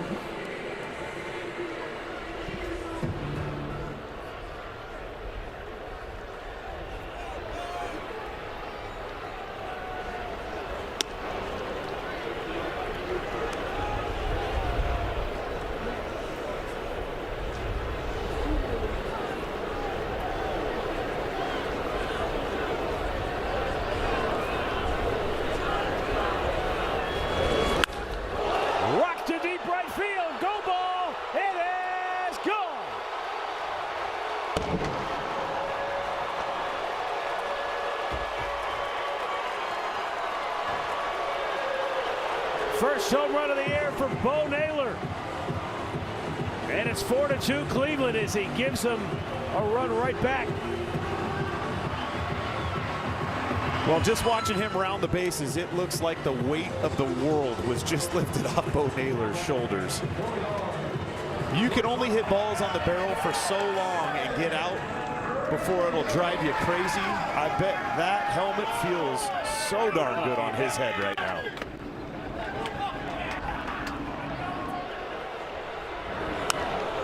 Out of play to the left. His teammates know and appreciate how much he cares, and I'm sure they feel just as salty about the way the year has started. Absolutely. As he does. You ride and die with your teammates just like it's your own self. Especially the selfless ones like Bo that put everybody else first. And of course, you know, you got to have a little soft, you know, spot in your heart for a catcher every now and again. Swing and a miss. Ryan Rocchio, 2 out, 3-run homer in the 5th. You have a soft spot for catchers. Maybe. You should too. You know I do. Relax. I'm going to mess with you regardless. Line to left. And Taylor Ward makes the catch for number 1. Another look at Bo's blast. Well, down and in. That's normally not a place you want to throw many left-handed hitters. And I'm telling you, you can just see the weight lifted off his shoulders. Look at this. Everybody there at the top step. Especially the pitching staff. That face right there. It's the best. Look at him. Thank the Lord. I think Kwani wants to hit. We don't see him strike out twice in a game, if ever. True. But you know what? He's shown no emotion towards it. I think that's the most beautiful thing about Quan. Even yesterday when we did that walk-on interview before the game, I go, I don't want to mess up what you do. And he said to me, he goes, Dre, just tell me what you need me to do. I'm going to go play the game regardless. I'm not going to let it change what happens tonight. And you guys know how guys are in their routines, and I try to be cautious of that and talk to them about it. Kwani was like, dude, I agreed to do it. However you need me to do it, let's do it the best way for you and me, and we'll make it work. And he plays the same exact way. He never gets too high or low.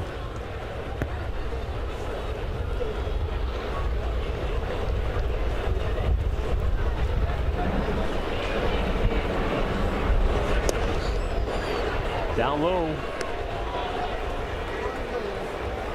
3 balls and a strike for Quan.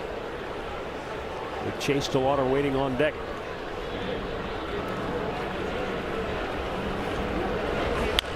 And a chopper to first. Backhanded by Alonso. 2 down. Take a look at our Bet365 scores from around the league. Yankees tattooed Kansas City. A's win by 1 over the White Sox in 11. Tigers beat the Red Sox 4-1. Detroit has been playing very well. It was a Scooble day today, too. Derek Shelton got tossed against the Reds. Yes, he and did. Cincinnati wins 5-4. Did I send that to you where Shelton got thrown out? He was, I wasn't talking to you. I may have been texting with him throughout this game. And I can't wait to talk to you later. Then Shelton goes, I wasn't talking to you. let's just put it this way. He's hoping he doesn't get fined for that one. He's got video evidence, he says. He's been fined enough. He should know better. And I'll tell him. Albert Suarez, the pitcher for Baltimore, is 1 year older than brother Robert, who saved 76 games over the previous 2 years for San Diego. Now the setup man in Atlanta in front of Raisel Iglesias. He spent 5 years pitching in Japan and South Korea. And he said, I was motivated to get back to the big leagues because I wanted my mom to be able to say she has 2 sons pitching That's cool. in the big leagues. That is very cool. That is really cool. How many times has a mom been able to say that? Oof, very close. And DeLauder, good take. We'll get at least 1 more pitch. Chase 0 for 3 on the night.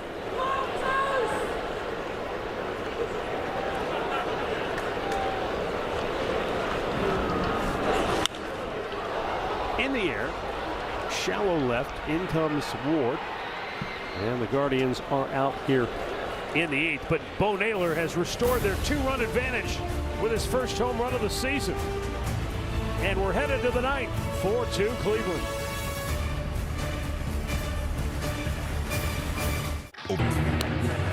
MLB Plus is brand new this year. Stream MLB Network 24/7 in the U.S. and select out-of-market games every week, plus live radio broadcasts of every game. Game day 3D, big inning, and minor league action. Visit MLB.com/MLB Plus to subscribe today. Andre. There's Bella. She looks too old there. I was going to say. No kidding. That's not the Bella I know.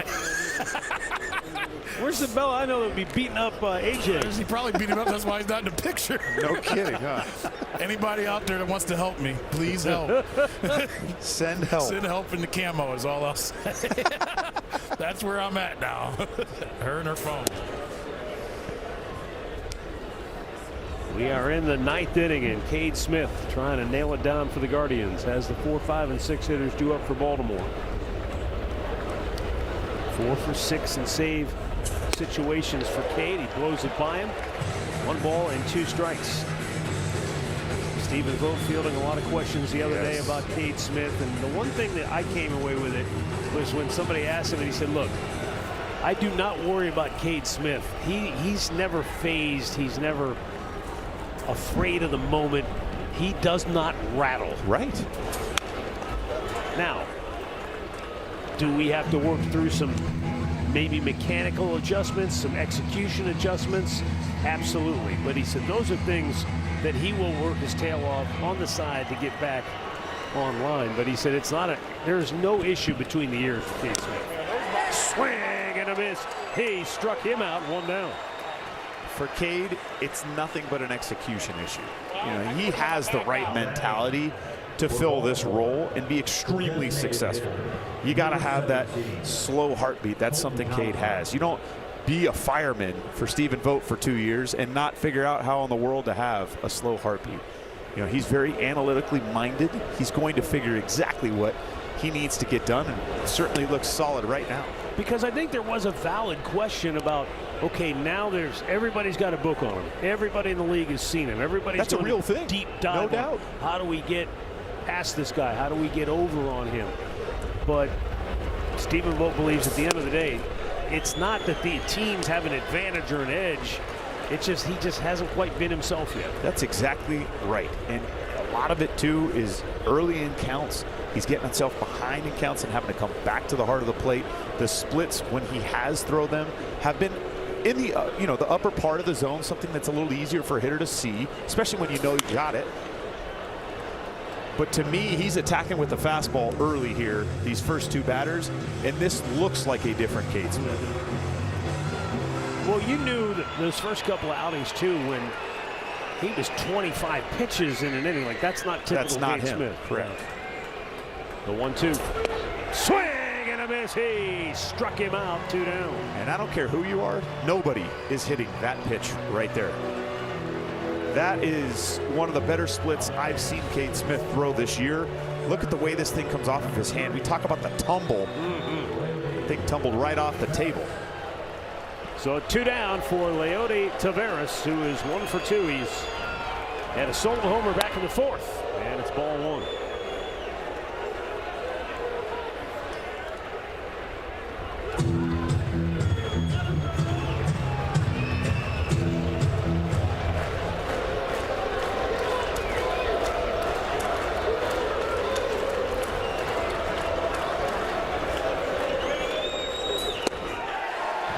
Nasty.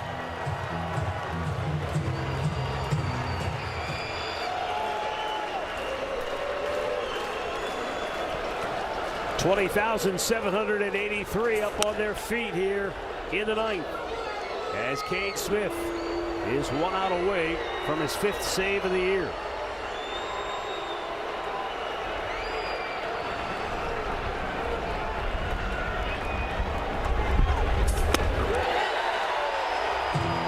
That's an angry heater right there.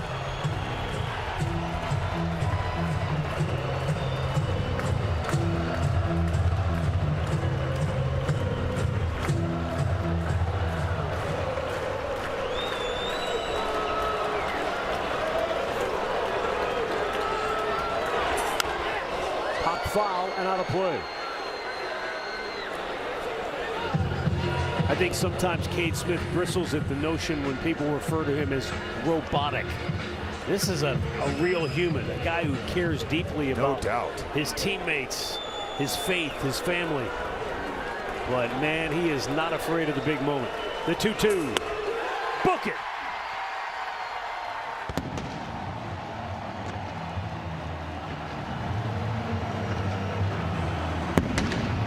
Cade Smith strikes out the side in the 9th. His 5th save of the year, and the Guardians have taken 2 out of the first 3 in this series from Baltimore, as the Guards go to 12-10 on the year.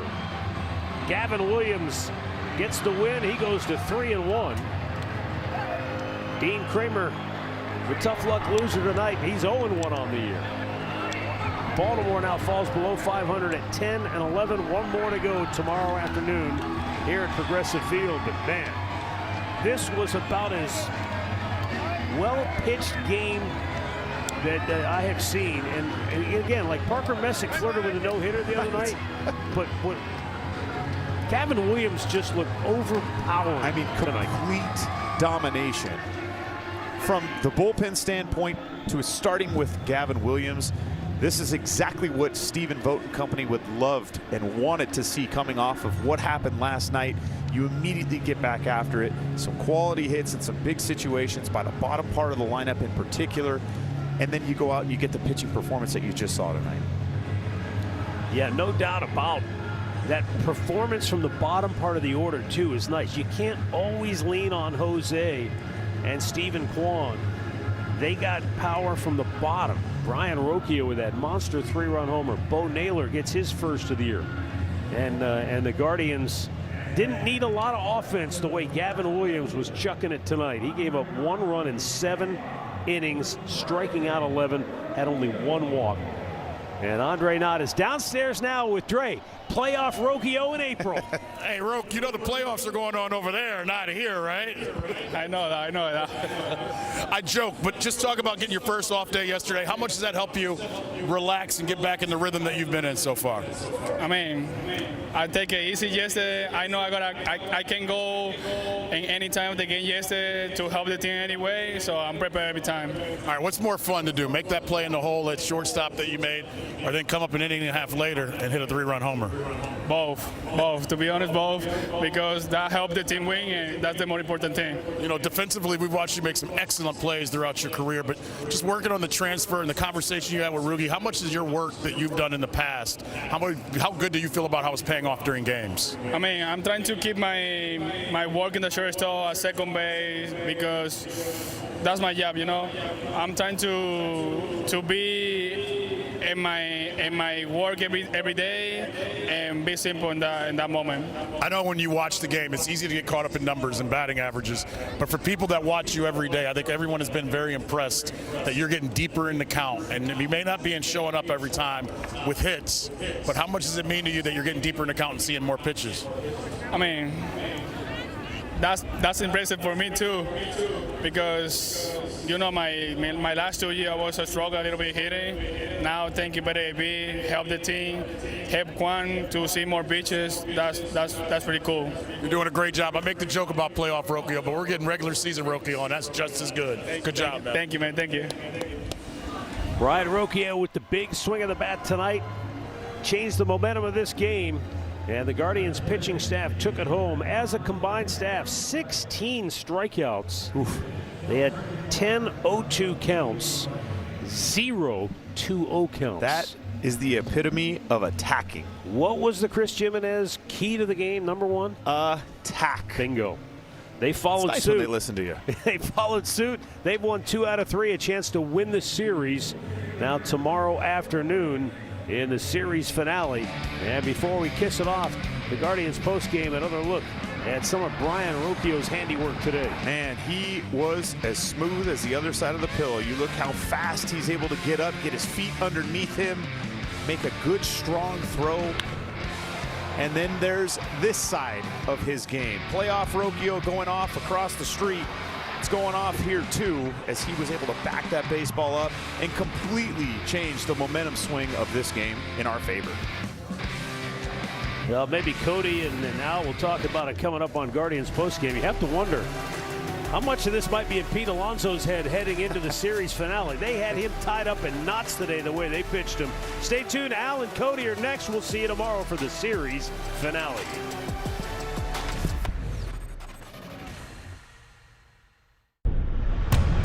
There's DNA